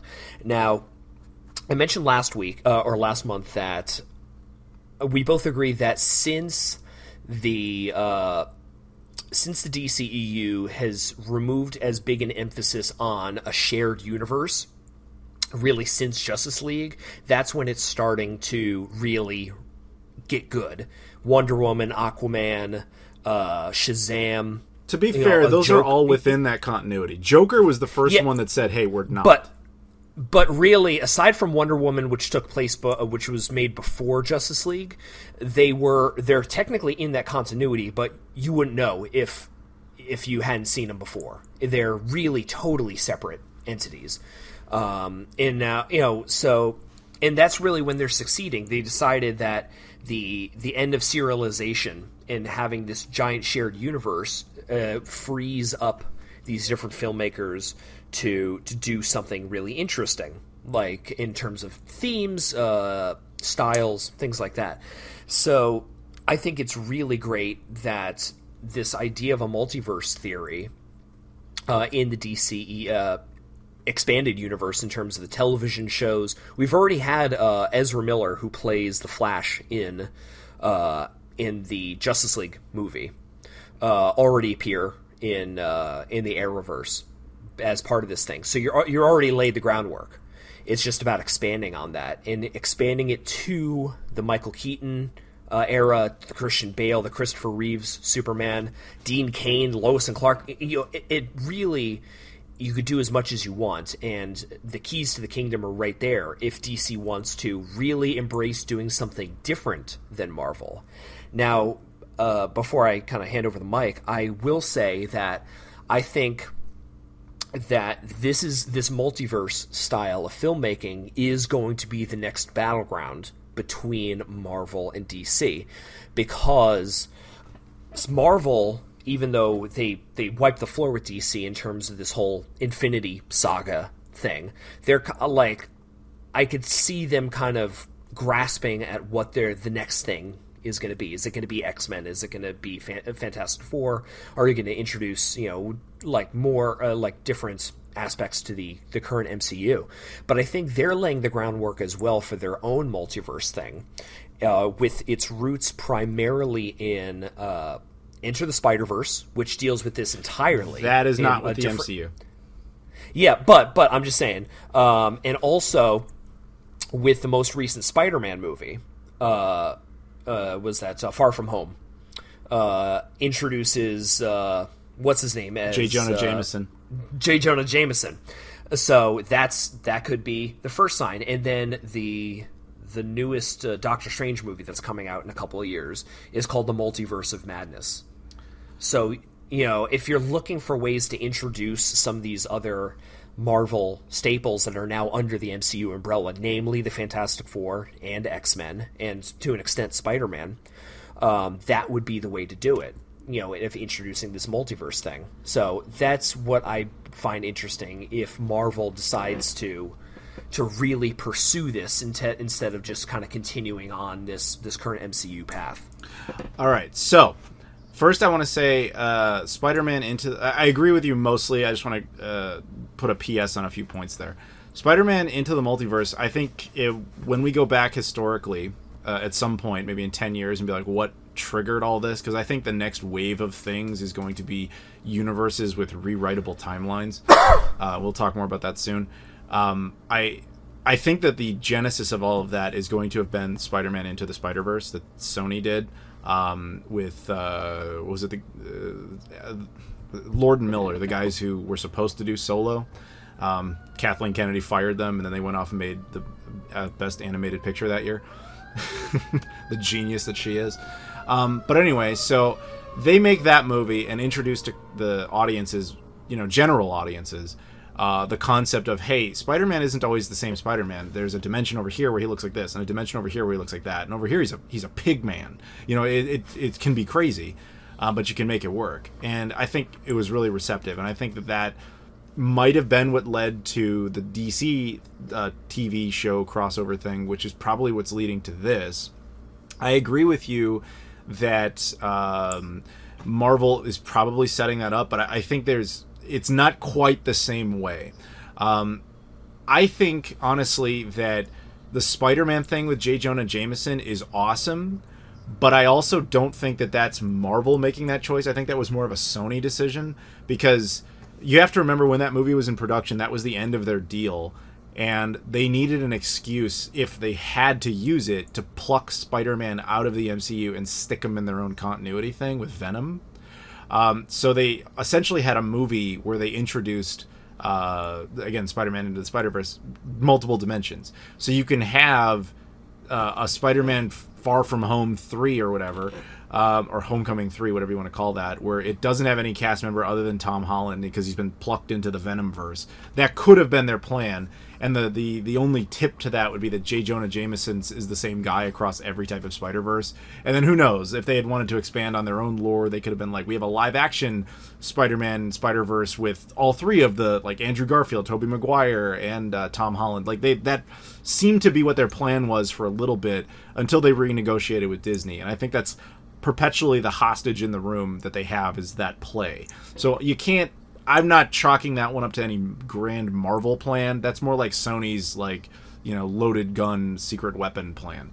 But Multiverse of Madness, I agree completely. That's going to show us some crazy stuff in different dimensions as a good excuse to potentially bring back other characters. Like, we don't know what Robert Downey Jr. is going to do. Like, they don't want to pay him the ridiculous amount of money that he wants to be in movies. That's largely why his character is dead.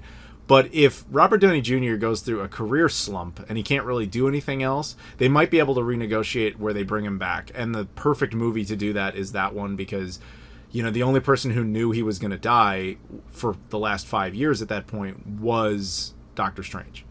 So he can pluck him out of another universe, which I actually don't like. I think death should have consequences in universes, but they could do that. Or if Chris Evans decides, you know what, I want to come back, boom, there's your movie excuse to do that.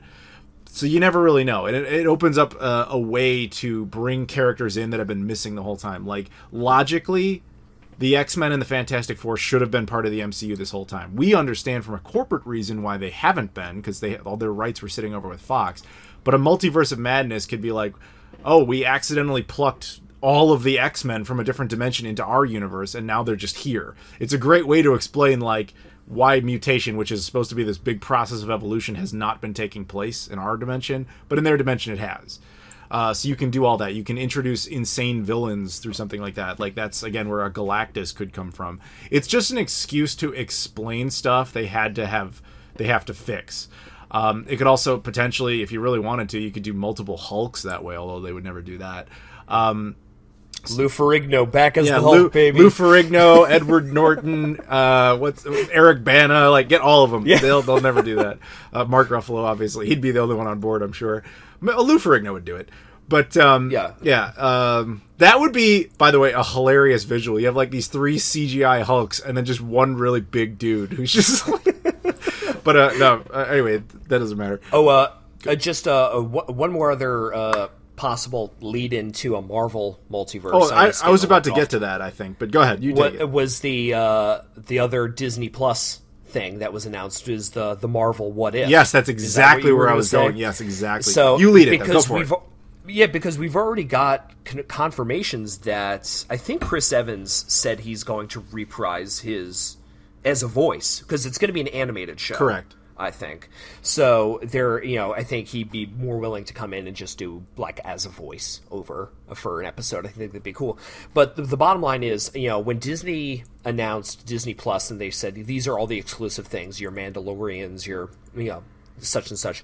In terms of the Marvel shows, they announced Captain America, or the Falcon and Winter Soldier show. They announced a Hawkeye show. They announced a Loki show.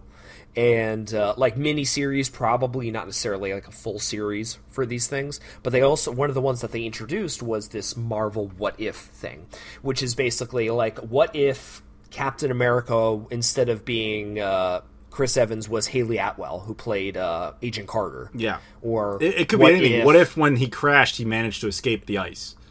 Exactly. Yeah, like that's the whole idea. It's like Star Wars Infinities. It's just these alternate stories of how the timeline could have played out if one thing was different. Yeah, so it's an interesting idea because it allows Marvel to play on the now nostalgia and love that people have for these first three phases of the MCU, and regarding Iron Man or Captain America and things like that, and approach them from a different angle. Yep, and Back to the Future 2 style, man. Yeah, exactly. An animated angle, but also like these different ways that could pan out. So, as we were luring to, this could be the multiverse, which could be really kind of hit off with this new Doctor Strange movie that's coming out. Could be the catalyst for this show to exist, exploring different dimensions in a multiverse where things happen differently. Yes, and the beauty of it is it's not really canon, so you don't have to take it seriously if you don't like it. Exactly. But it's having your cake and eating it too. Exactly. You can do whatever you want. And if any of those storylines go really well, potentially they can make them. You know what I mean? You can follow up on it. So it's good. Although we're focusing too much on Marvel now, we have to kind of circle back to DC. Our point was, I think DC could do something like this, and this potentially could be the thing they get to first as far as Marvel, because it's actually ironic. Marvel's massive success has more or less now locked them into a certain timeline of continuity, which again is why I think they're going to explore what we're talking about. But DC's timeline is so much more limited, and it's so much less explored, and frankly is so much more open to multiverses that their failures are actually their advantage for this. Because they also have more of a nostalgic past. Like, they have a successful Superman series dating back to the 70s. They have a successful Batman series going back to the 80s. And multiple Batman series. Exactly. So, like, they have these things they can pull from. They've had the advantage on television as well with different actors playing these characters that were actually successful. Again, your Tom Wellings. You could even get, like you said before, Dean. Why am I spacing on his name? Dean Cain. Dean Cain. You could get him potentially. I mean, there are options. Fuck, could you imagine if Adam West was still alive? He would have done it. You could. Oh yeah, he would have done it in a heartbeat. But that would have been really cool. Or some of the guys that played Superman or Batman in the serials or something like that. DC has been around and has been a fixture in television and movies for so long. They did a Wonder Woman series. Yeah. You could bring back Linda Carter. What's her name as Linda Carter as Wonder Woman. Who's still alive is, I forget his name offhand, but the guy who played Jimmy Olsen on the George Reeves Superman show. Yeah, you see, that'd be so fucking cool. Yeah, if you're able to tie all this in. Yeah, if you really want to. I mean, I don't know how functional he is. He was like ancient in his cameo in 2006's Superman Returns. I mean, I have no idea what he would function like now. But unless he died and I missed it. But I know that Lois, Noelle Neal, she died. I know she's dead. She was the old lady in Superman Returns at the very beginning. She also plays Lois's mom in Superman 1978. Did you know that? I did know that. Oh, you did? Good. Well, all right, so there's a scene, everybody out there, if you're watching the Christopher Reeve Superman movie, when he's like a teenager and he's like running against the speed of a train, and there's a girl who looks out the window, is like, Mommy, there's a guy running as fast as the train. And this woman says, oh, Lois, you have a great imagination, something like that. That actress is Noelle Neal, the original Lois Lane. From the 1940-50, serial with George Reeves. Anyway, so you never know what kind of stuff they could be creative about here. And yes, I don't know if you ever saw it. There was actually a video, I think it was College Humor, did a video where they got a bunch of the former Superman actors together to do like this rite of passage for whoever the new... It was a little weird because it was like you're seeing these big actors all doing this like strange thing on like a playground. I don't know what it was. But it's like, if they were willing to do that, like I don't see any reason they wouldn't be willing to do some big crossover movie franchise, which you could sell on the nostalgia to get people in there, and then generate new characters and new storylines and new interest with the newer characters, SNL style. SNL learned the lesson that like you can't just flush your cast. You have to keep key members around while you introduce new ones. Then gradually and like just kind of gradually play it out like that. I think that with with this move that would work really well for them potentially. And I mean, there's really the possibilities are endless. You got in the Arrowverse kind of the CW shows multiverse thing that happened last year. You got what's his name from the Batman animated series. Playing. Yeah, I know what you're talking about. He's been Kevin Conroy. Yeah, Tim Conroy. Kevin Conroy. Kevin Conroy. Yeah. Yeah. I mean, who people of my age? That's Batman. Mark Hamill's Joker, Kevin Conroy's Batman. Yeah. That's Tim Daly is Superman. Yeah. You could. They've already broached venturing into the animated series, but also, I mean, you could, if you really squint hard, you could even introduce, seeing as he directed kind of both, and they're tentatively tied together in various aspects in terms of the comics. You could even tie in Watchmen to this. It's kind of known that Zack Snyder did The Watchmen in 2005, and then he did Man of Steel, Batman v Superman, and now he's doing the Snyder Cut of Justice League. It's interesting if you look at what generally people regard as the best part of the Watchmen movie from 2005 is the opening credits, and in the first shot of the opening credits, it's was it Owlman? I forget. Night Owl is punching a guy in front of a Batman poster, and it's generally regarded that the people that he's saving behind him are Bruce Wayne's parents. So the Watchmen universe is what, like, not having Wayne's parents be killed allowed the Watchmen to kind of evolve in that universe too. So there's so many possibilities. There really are.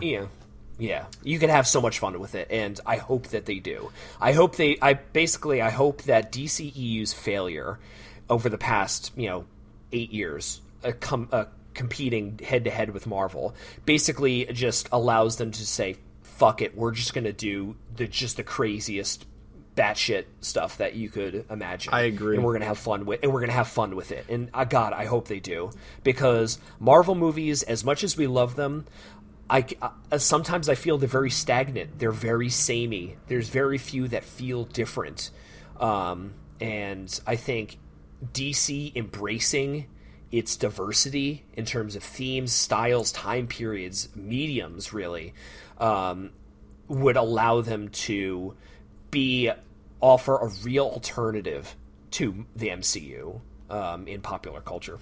Yeah, potentially. I mean, there's other rumors too. Like, if you get Michael Keaton, there's talk that Tim Burton might want to do the third film, whatever it is. He would direct it. I'm a little iffy on that. Like, I like the idea. You mean the fifth film? We don't count those. The Joel Schumacher ones. You know what's really weird about that? Rest in peace, by the way, yeah, Joel Schumacher. You know what's really weird about that is the day Joel Schumacher died. Like, the news was announced that he died, and I kid you not, within 15 minutes, the same news cycle started up of Michael Keaton coming back as Batman. It was like Joel Schumacher was the Horcrux that kept him away. The seal has been broken. Exactly. I mean, I got nothing against Joel Schumacher. He was actually a really good filmmaker, and he did what the studio wanted, and he probably should have fought back more. They told him make toys, and that's what he did. He just delivered a product. But he gets way too much crap for that. But I mean, the timing of it was insanely weird. But R.I.P. Joel Schumacher. But talking about Tim Burton, though, there's a lot of talk that he would be the guy who would potentially direct like a Batman Beyond with Michael Keaton and all that. And then Johnny Depp as the future Joker. Like, there's some legitimacy to this. It really all depends on if Michael Keaton wants to do this or not. But it's like, I'm of two minds. I like the idea of Tim Burton coming back and completing a trilogy and it just kind of getting the band back together. But then I think about every Tim Burton movie for the last 15 years that wasn't called Big Fish, and I just think like they've all been really bad. And yeah, he's really jumped the shark lately. And I've tried to watch some of these movies, and like I've seen a bunch of them. I'm just like, this is dreadful. And I don't know if it's because he doesn't have it anymore, or if he's so into his own style that he doesn't even try. I don't know if I would want to see it, because it might be the thing we all think we want, but I mean, he might just be incapable of making that kind of movie anymore. It's really hard to say, because he hasn't really done a good one in a long time. And when I say good, I don't even mean like a legendary film. I mean just like something even watchable. Try sitting through one of those Alice in Wonderland movies, man. It is hard. So I don't know exactly how I feel about that, but one thing at a time. I'd be more in favor of handing that responsibility to continue the Batman 89 continuity to somebody different. I think, somebody who appreciates the source material, but is far enough removed from Tim Burton's terrible filmmaking track record over the past, 15 years that would avoid some of the pitfalls of Tim Burton coming back to finish that trilogy, which would be nice in theory, but I think in practice, it's practicality. Work, yeah. The other thing I heard, this is pure fan speculation, but you realize because they're wiping out the Batman Forever and Batman and Robin, you can now have a future where Harvey Dent is once again played as Two-Face by Billy D. Williams.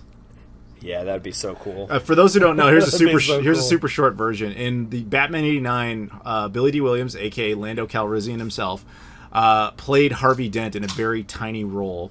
That always seemed kind of weird. He apparently had a contractual deal that for future sequels, he would eventually play Two-Face. When they finally did Batman Forever and they wanted Two-Face, they didn't want Billy D. Williams for the role anymore, so they had to buy him out with like some insane payment, which is why he was recast as Tommy Lee Jones. But he's still around, and he's kind of back in public spotlight as really the only surviving OG character from continuity-wise from Star Wars. So it's like, why not? Then maybe he wants to play Harvey Dent, like an old Harvey Dent, an old Two-Face, but not that he would be like some great threat, but he could be this character where he's had this former rivalry with Batman. I don't really know, but I think it would be neat.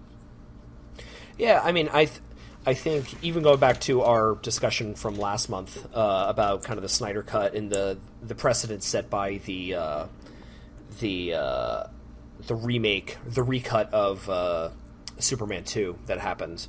I think it would even give DC the ability to recognize Superman 3, Superman 4, Supergirl, all these weird kind of offshoots, and just kind of embrace some of the so the worst parts of their filmmaking history. You know what's really funny about that is two things. One, the idea of Helen Slater suiting up as Supergirl again. I don't know if I can process that mentally. But the other is, so I actually watched a lot of those clips of Brandon Routh as Superman that they did for the new thing they did last year, because I hadn't actually seen it until recently. He makes very few references to previous Superman stuff. He basically, because they didn't have any of the cast members for Superman Returns other than him, there's this line about how every other character died in a gas explosion at the Daily Planet except for him because he was Superman. There was that, but the only other reference he made to his own past is he actually makes reference to the idea that in Superman 3 he fought himself. Which I was like, holy crap, did they just decide they're keeping that as canon? I mean, I guess there was nothing in Superman 3 or 4 that actually destroys the canon. It's just stupid. Yeah. But I mean, it could have also happened after, like in a continuity-wise, it could have happened after Superman Returns. Hey, sorry everybody for the weird edit here. We just had some technical difficulties. I had a phone call I had to take. Sorry, not professional, but it was kind of important. Anyway, so we're back. He just had to pee. He just really had to pee. Well, I did pee too, since I had to stop, but I had a call. Anyway, go for it, Rob. Anyway, I mean, I think we've pretty much covered this as much as we can, but I think that basically, bottom line, I think the possibilities of a DC multiverse and bringing back some of these old things, maybe retconning some retcons like you mentioned with Superman 3 and Superman 4 being kind of struck from the Christopher Reeves continuity, and Supergirl as well. So I think it's just, bottom line, just really interesting, and I'm excited to see how it goes.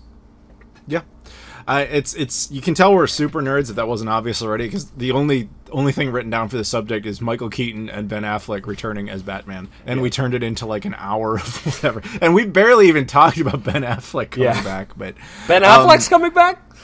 Oh yeah, most likely. But yeah, so it'll be cool to see how that plays out. He was actually really good as Batman. I agree. So I'm totally on board with that. And he's also a very good filmmaker. There's a lot of information now about that we're learning more and more of, about like how his Batman, he was supposed to do his own Batman movie and how it got completely screwed from a production behind the scenes standpoint. But now it looks like AT&T is kind of kissing his ass and saying like, make this.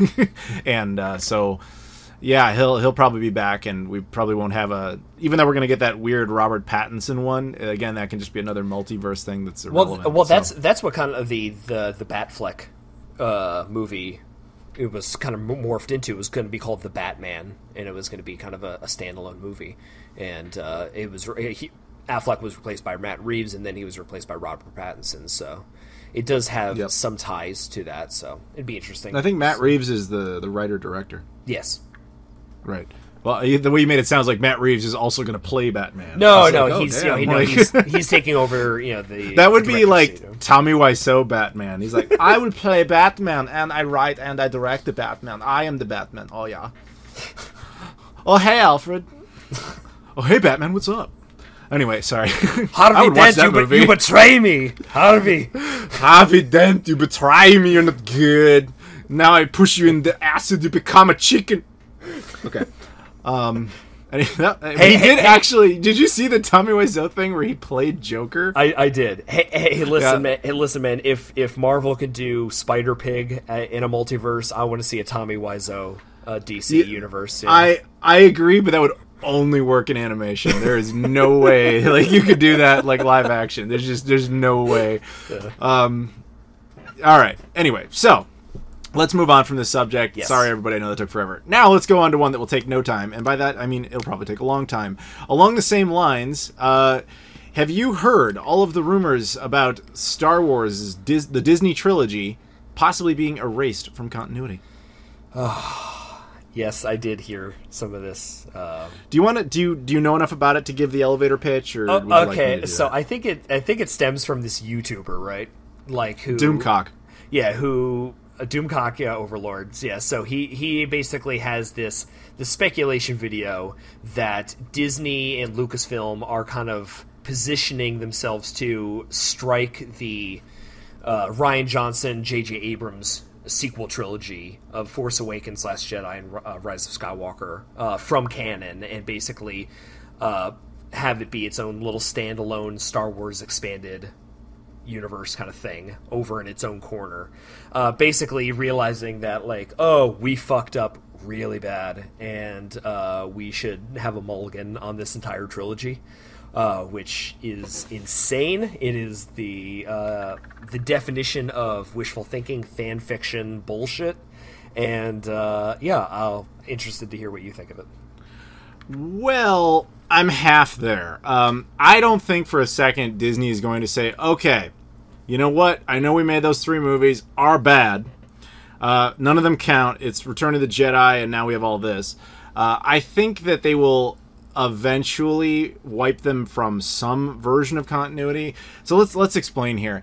The story goes, if you saw Star Wars Rebels, there is actually a precedent for a convergence of the Force thing where they prove there are multiple dimensions in Star Wars.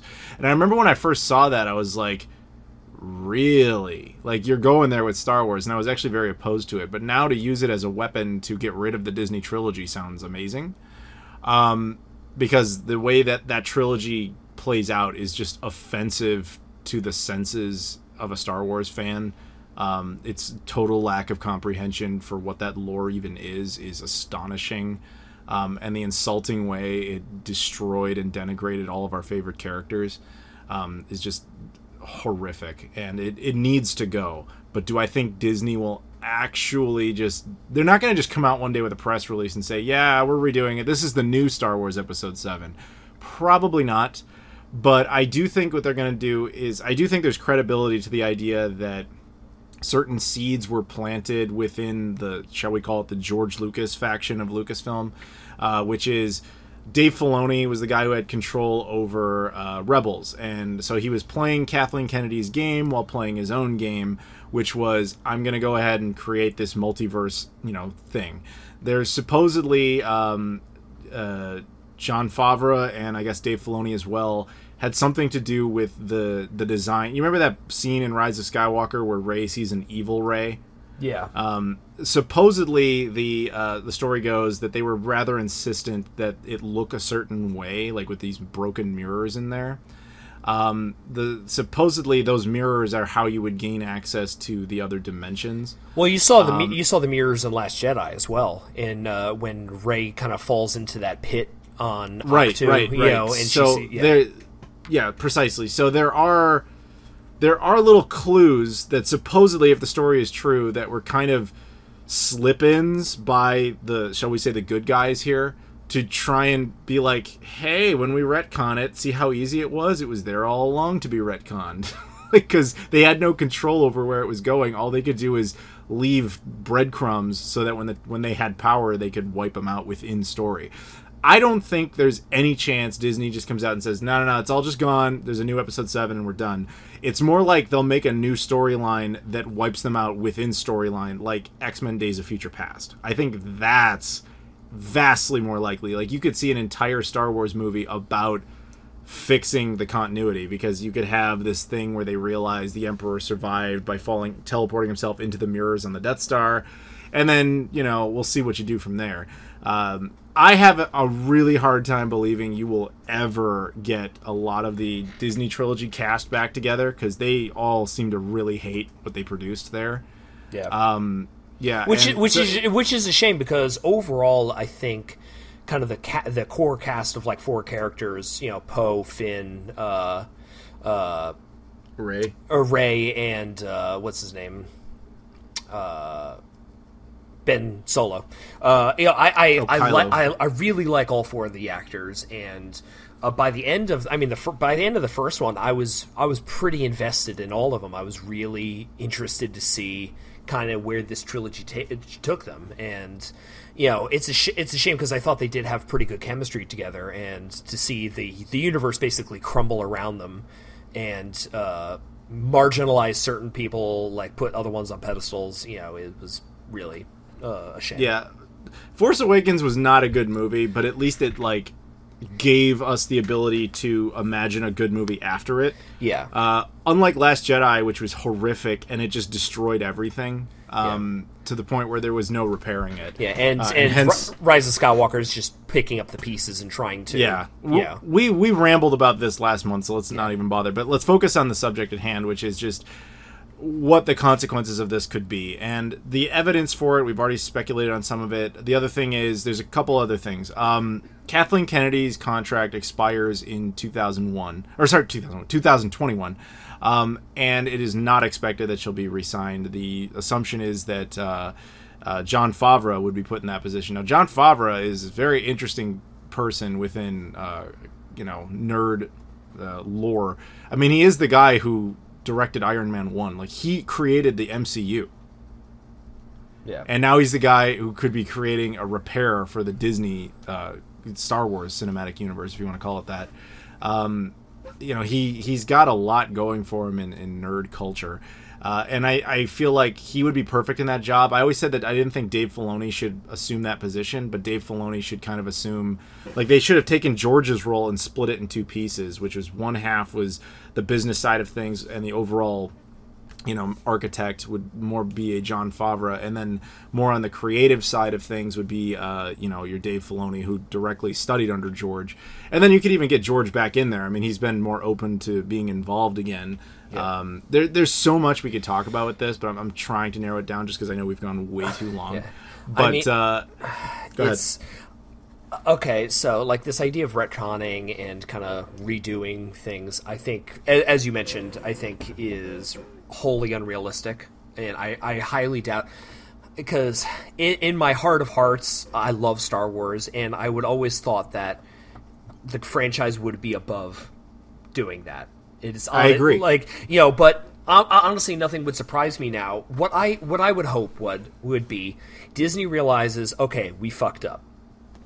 We get that, and what I would hope is they just leave this trilogy as is. Don't try and, you know, reanimate the dead, reheat souffle, and try and fix this, and try and, like, you know, get certain people back, like maybe some of the original cast back or something, because they're not going to fucking do it. And if they do, it'd just be sad, you know, that they're having to retcon this in the first place. What I sincerely hope is Star Wars universe is so vast, so big, there's so much room, in terms of different eras and time. I mean, you could do 1,000 years before the prequels and do something in the Old Republic. That's kind of what they were doing, but that got shelved recently. Yeah, which like says a lot. You could do stuff in the Outer Rim. What I hope they do is, like, explore the other areas and other reaches of the Star Wars universe. I know there was the thought of the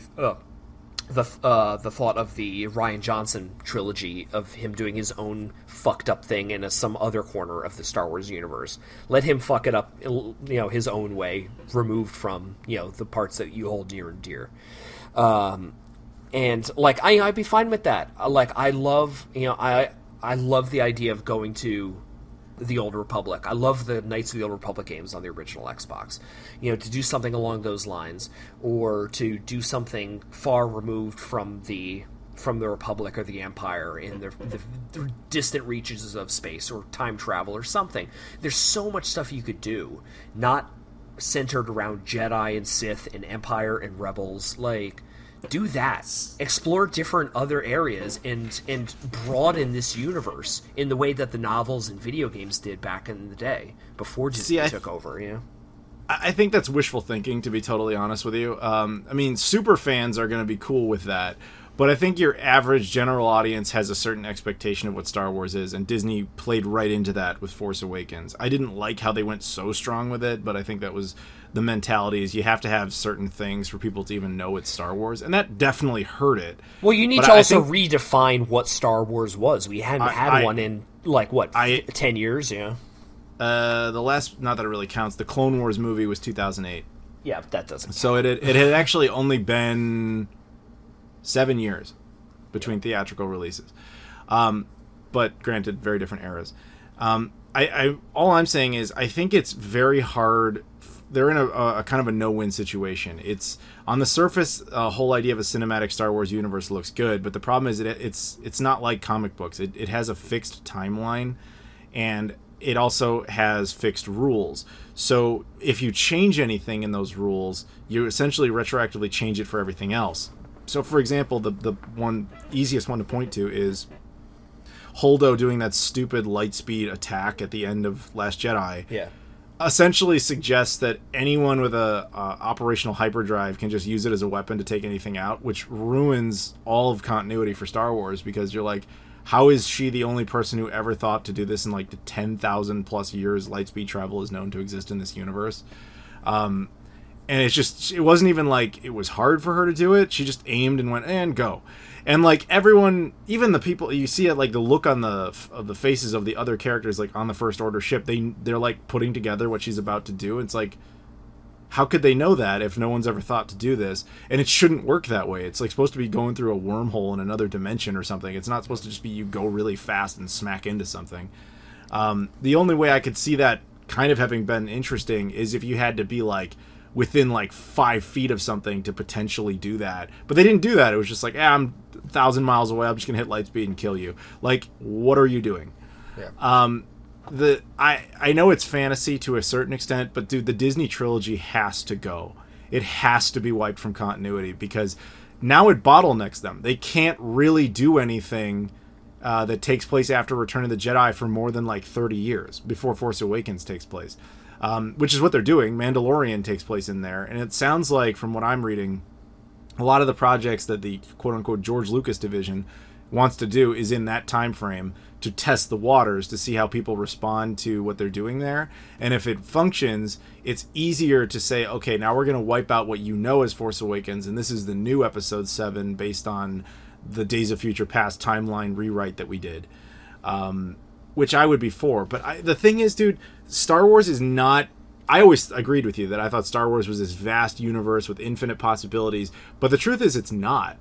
It has a very fixed set of rules that people need to in order to like the movies. And the few times they've kind of dipped away from that, it hasn't really worked out.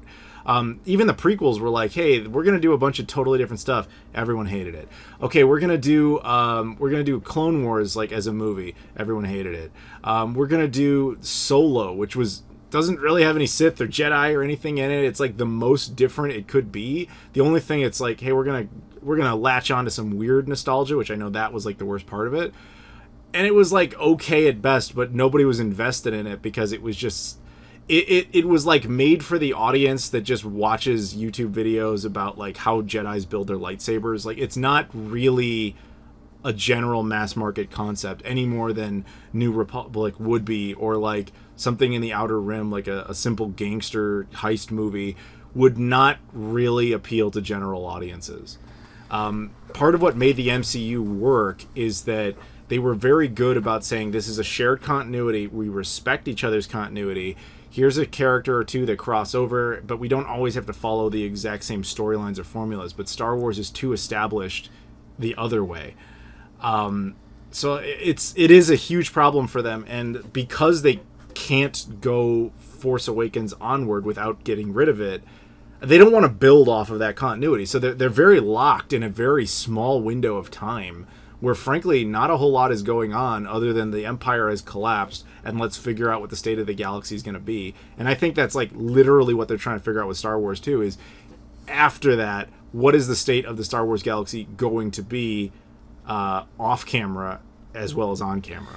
You know, I still think that, you know, I get what you're saying, and I get that the two most successful things that Disney has done in terms of critical reception, in terms of Star Wars, have been within the gaps. They did Rogue One, which I think is Disney's best Star Wars movie by a country mile.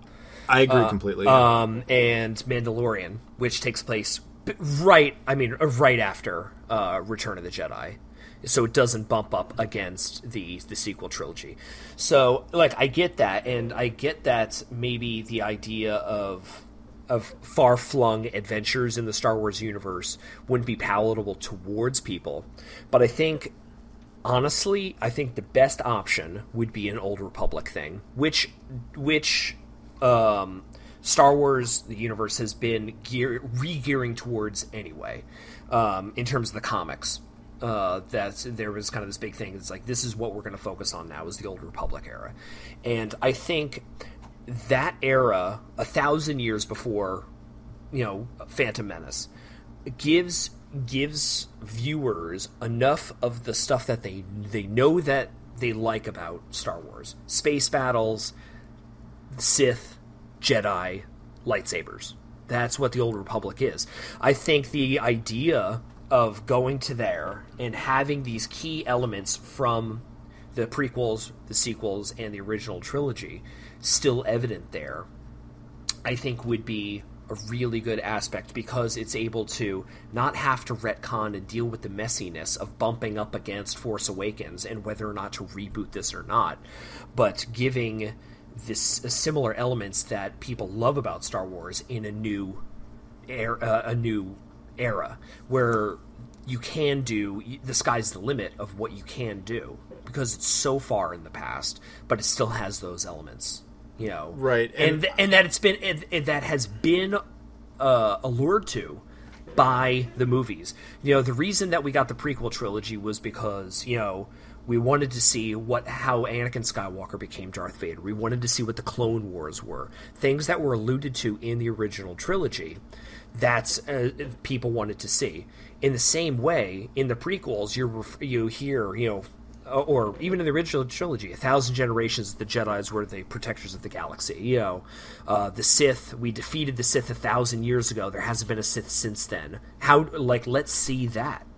Incidentally, that is a continuity error, because one movie refers to it as 1,000 generations and one refers to it as 1,000 years. Yeah.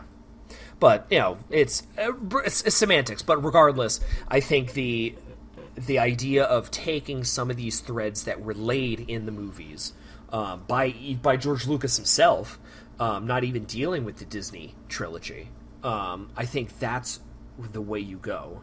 Is instead of going forward and bumping up against the mistakes that you've made, you go backwards so far that you're able to build a universe and really explore Star Wars in an era that has never been explored on screen. So I half agree with you. I agree that that's a good idea to kind of start winning favor with the fans again and just try to do some universe building. And when you have a competent corporate structure and creative structure, not the Kathleen Kennedy completely retarded, I'm sorry, she's just an idiot. I have no respect for this woman after all this shit. I'm not even going to go into it, but that was the worst decision George ever made, was to put her in charge, because she did not respect that brand. And I feel that, they need to basically undo a lot of the damage that she did, not just within canon, but also within reputation. And I believe that you're right, that it would be great to do more proper universe building with the Jon Favreau, Dave Filoni, possibly even George Lucas himself team in the Old Republic, but you can't do that on the big screen yet. I think that would be better suited to television. I mean, that's actually where, if it's really weird if you think about it, but most of the continuity that is generated in Star Wars lore comes from the Clone Wars and Rebels show, both of which were spearheaded by Dave Filoni. Yeah. The movies themselves are actually small snippets of what's going on, and I feel like he would be really good at covering that. And basically, they kind of have to burn the candle at two ends and just kind of have Dave Filoni working on, shall we call it, the prequel era. Not the prequels that we know, but prior to all of that stuff. Yeah. And then you kind of have Jon Favreau working on the post-Return of the Jedi era until you get to a point where you can just say, hey, look, the Disney trilogy, it's not that it's not canon, it's another dimension. You know how you guys like all those Superman and Batman multiverses and that Spider-Man multiverse? You guys like that? Check it out. Star Wars has one now. And look, Rey is there. You like Rey? It's cool. Her adventure is there, but it's also not there on this side. So let's look at that side. When really that's their PR way of saying yeah, we know we fucked up. Let's do a better version. But here's the big distinction of what you made, movies versus television. I think Star Wars, in order to succeed going forward, needs to have a significant shift away from films, at least in the immediate future, probably 10, 15 years. They need to lick their wounds. They need to get their shit in order. They need to rebuild fan confidence in the brand, interest in the brand after the sequel trilogy. And the right way of doing that is utilizing Disney's new platform, which needs content desperately. The biggest hit that they've had so far is The Mandalorian. And you're already seeing that the next Star Wars project that is probably going to see the light of day is going to be the Obi-Wan miniseries with Ewan McGregor. And that is going to be on Disney Plus, not on film. So the way you do that is continue The Mandalorian. Everybody loves Baby Yoda. Everybody loved that show because it's fucking amazing. And everybody's been chomping at the bit for a return of Ewan McGregor as Obi-Wan. So give them that via Disney Plus, in a place where you can cultivate with showrunners, with a consistent storyline of writers, away from the big screen, away from the needs of film studios to check certain boxes, love interests here. Okay, we have to have the Act 3 conflict here. You away from traditional movie story structure and be able to expand the universe that way. And that way, once you have things, the confidence in the franchise rebuilt in fans' eyes, that's when you can go back to the movies and maybe do something a little bit more daring, or do something exploring the Old Republic, things like that. I think that's the real difference, is that Star Wars needs to shift away from movies to television. Yeah, that's essentially, we're on the same page there. My only concern is, first of all, I don't think that they're gonna wait anywhere near that long. I think that what we know now, there's this weird game of chess. They can't really initiate any sort of Star Wars project without Kathleen Kennedy's authorization, but she also can't initiate any sort of Star Wars project without Bob Iger's authorization. And neither of them is willing to sign off on the other stuff right now, which is why we're just kind of in this weird stalemate until she's gone. But we need that. We need that time. I agree. The time is good. The Mandalorian season 2 will probably be the only thing that comes out anytime soon, because that was already filmed. But don't forget, we also have to deal with the current lockdown virus disease situation.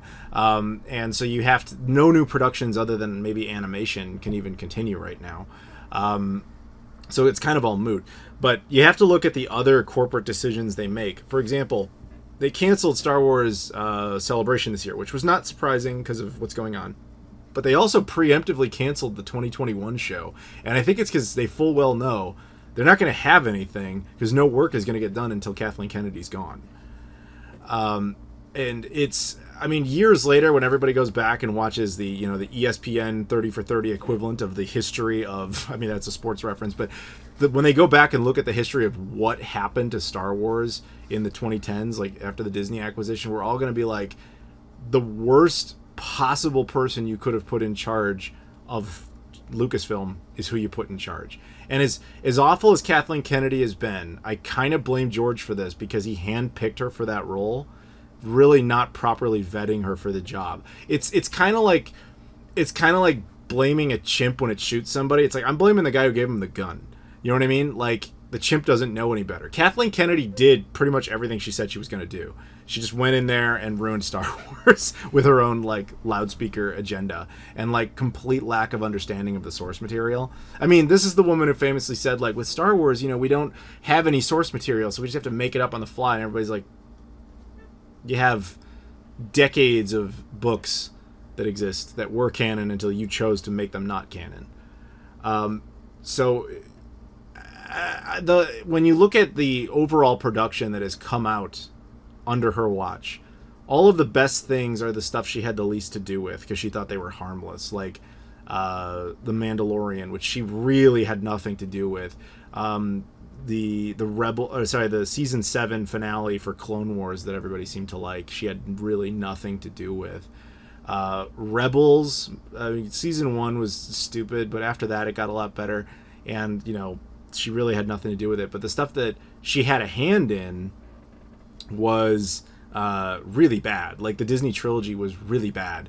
The way she manages, I mean, did you know, of the 5 Star Wars movies that have happened under her watch, the only one with a smooth production was Last Jedi. The only one. I mean, most of them actually had their directors fired. Like, there's this great photo of, what is it? Colin Trevorrow, Lord and Miller, and who else was it? Another guy, I want to say. I think he's the guy who directed Rogue One. Oh, and Josh Trank. Like, all of them are there being like, we're the future of Star Wars, and like every single one of them got fired. Because again, this is the woman who, after she fired Lord and Miller because she didn't like their Han Solo movie, their version, she fired them. They went off and made, like, literally their next project was Spider-Man Into the Spider-Verse, which brought home an Oscar. Like, it's so frustrating that this person is the one who has had control of the Star Wars brand. And I feel like you just need to wipe everything she did away as best you can. You can get rid of the Disney trilogy to an extent.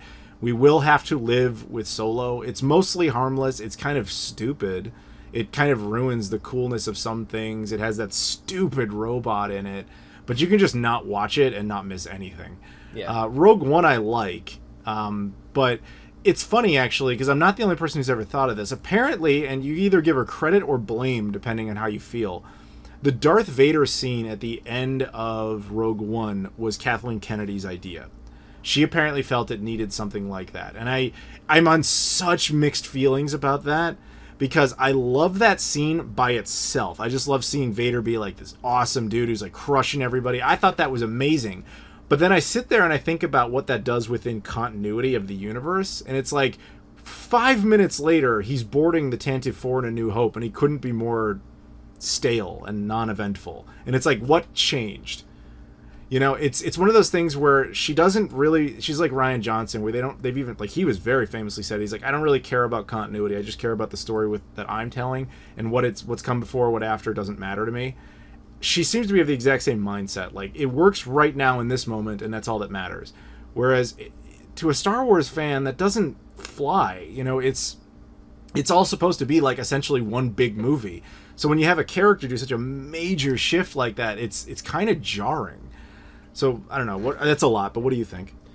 I mean, you have to give credit to her. If there's something that, like, nobody is wholly terrible and wholly good. You know, people have this idea, this romanticized idea now about the George Lucas era of Star Wars. And that includes, you know, the stuff that he didn't have influence in, like the comics and everything that kind of continued the saga. But you also have to give credit to people that you don't like. You know, Last Jedi, I think, is terrible, but I think it also explores some really interesting things. If it had been done with reverence for Force Awakens and the movies that came before it, I think some of the ideas that it explored would have been fantastic.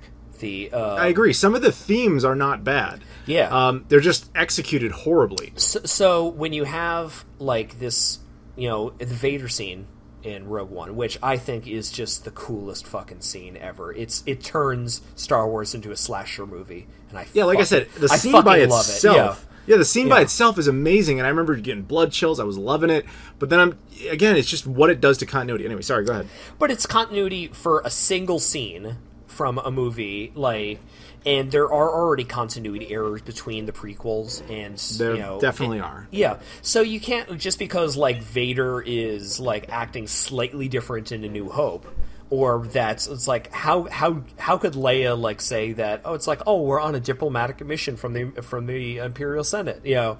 The ending does not really match with the beginning of A New Hope. But it's like, you know what? It makes it funny. It's like, Vader literally saw your ship escape, and you're like, we weren't there. It's like, I think there's a ton of memes about that. Yeah, I think that's fucking hilarious. That's ballsy Leia saying, it's like, yeah, that wasn't us. You're fucking stupid. We're doing this own thing. Mm-hmm. You got your intel wrong. I love that, you know. So I think, you know, for every little bit of continuity error that might present, it's like, how come Vader wasn't, like, that proficient with his lightsaber in New Hope? You know, it's like a slow motion battle. It's like, who gives a shit? You know, like what you like, you know, and it's adding things that Star Wars fans, like, could only dream of. Darth Vader at the peak of his powers, you know. Like, that's fucking great. Him cutting down people like nothing is badass, you know. And if you're giving credit to Kathleen Kennedy for that, so be it. You said I am. Yeah, a broken clock is right twice a day. You know, and even she's going to get some things wrong. Yeah, no, she's not going to get everything wrong universally. Like, again, you know, broken clock right twice a day.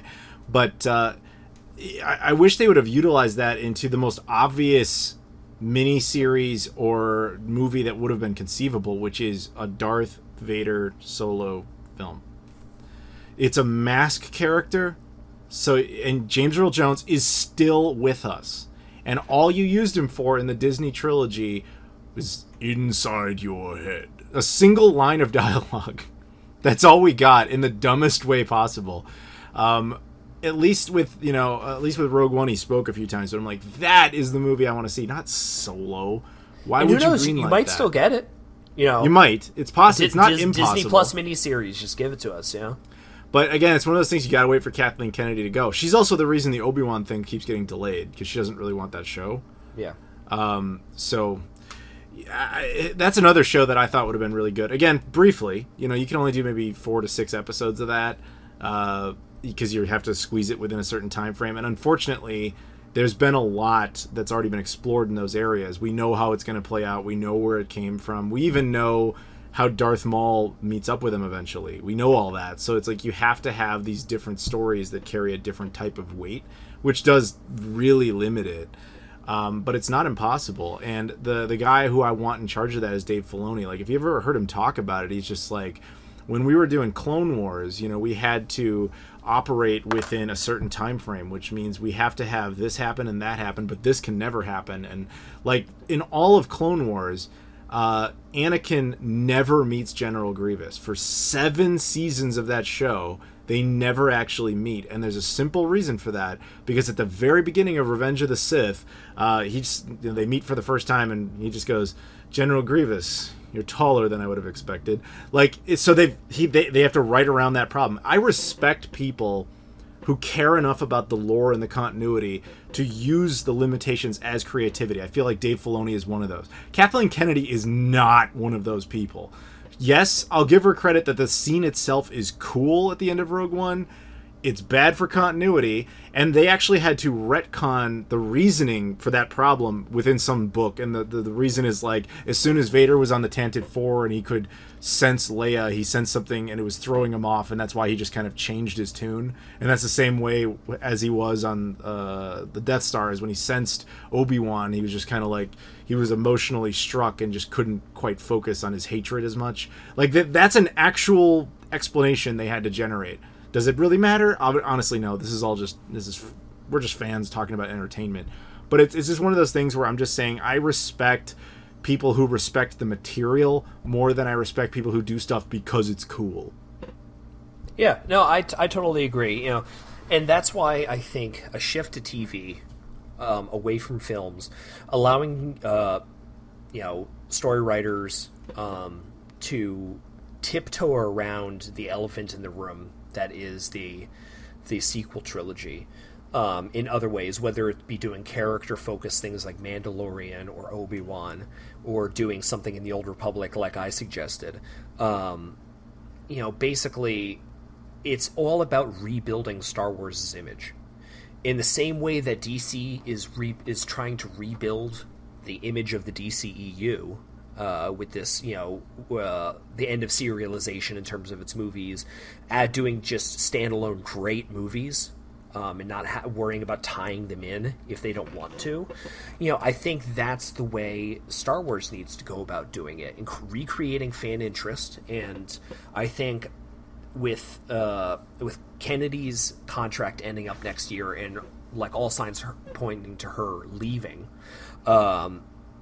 and the creation and widespread critical and financial success of The Mandalorian, I think bodes well for Star Wars taking a similar approach in tiptoeing around big issues, exploring nooks and crannies of the Star Wars universe in order to rebuild fan confidence before doing something maybe more drastic in terms of a multiverse thing, erasing the sequel trilogy from canon, or going so far into the future or so far into the past of Star Wars that the sequel trilogy doesn't matter, that you're just doing something so different, and fans are now ready to take that jump because they're interested in Star Wars again. So I think the best thing that could have happened was a pause, a moratorium on Star Wars movies, Star Wars in general.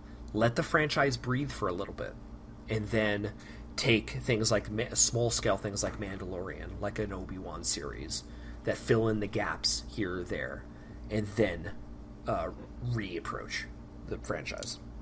I agree, and hopefully they get that kind of started off with a bang in 2021 as soon as Kathleen Kennedy's out the door. Yeah.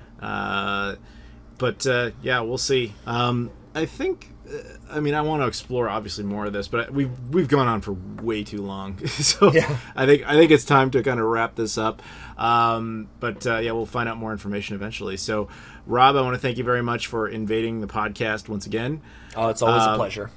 I want to thank a lot of our Patreon backers, everybody who's listening, but especially Oliver Clare and Caleb Bravo for their subjects, as well as the shout-outs, once again, Jordan Cromwell, Michael Kelly, Luis Bonilla, Joseph Tamburino, Trey Wagner, every other Patreon backer, and, of course, just anybody listening to this. Much appreciated. If you want to sign up at any time, please do so. Links in the description, and you can get early access to this and all the other videos, and, like I said, you can pick subjects. You can be on here even. You can have shout-outs, whatever you want.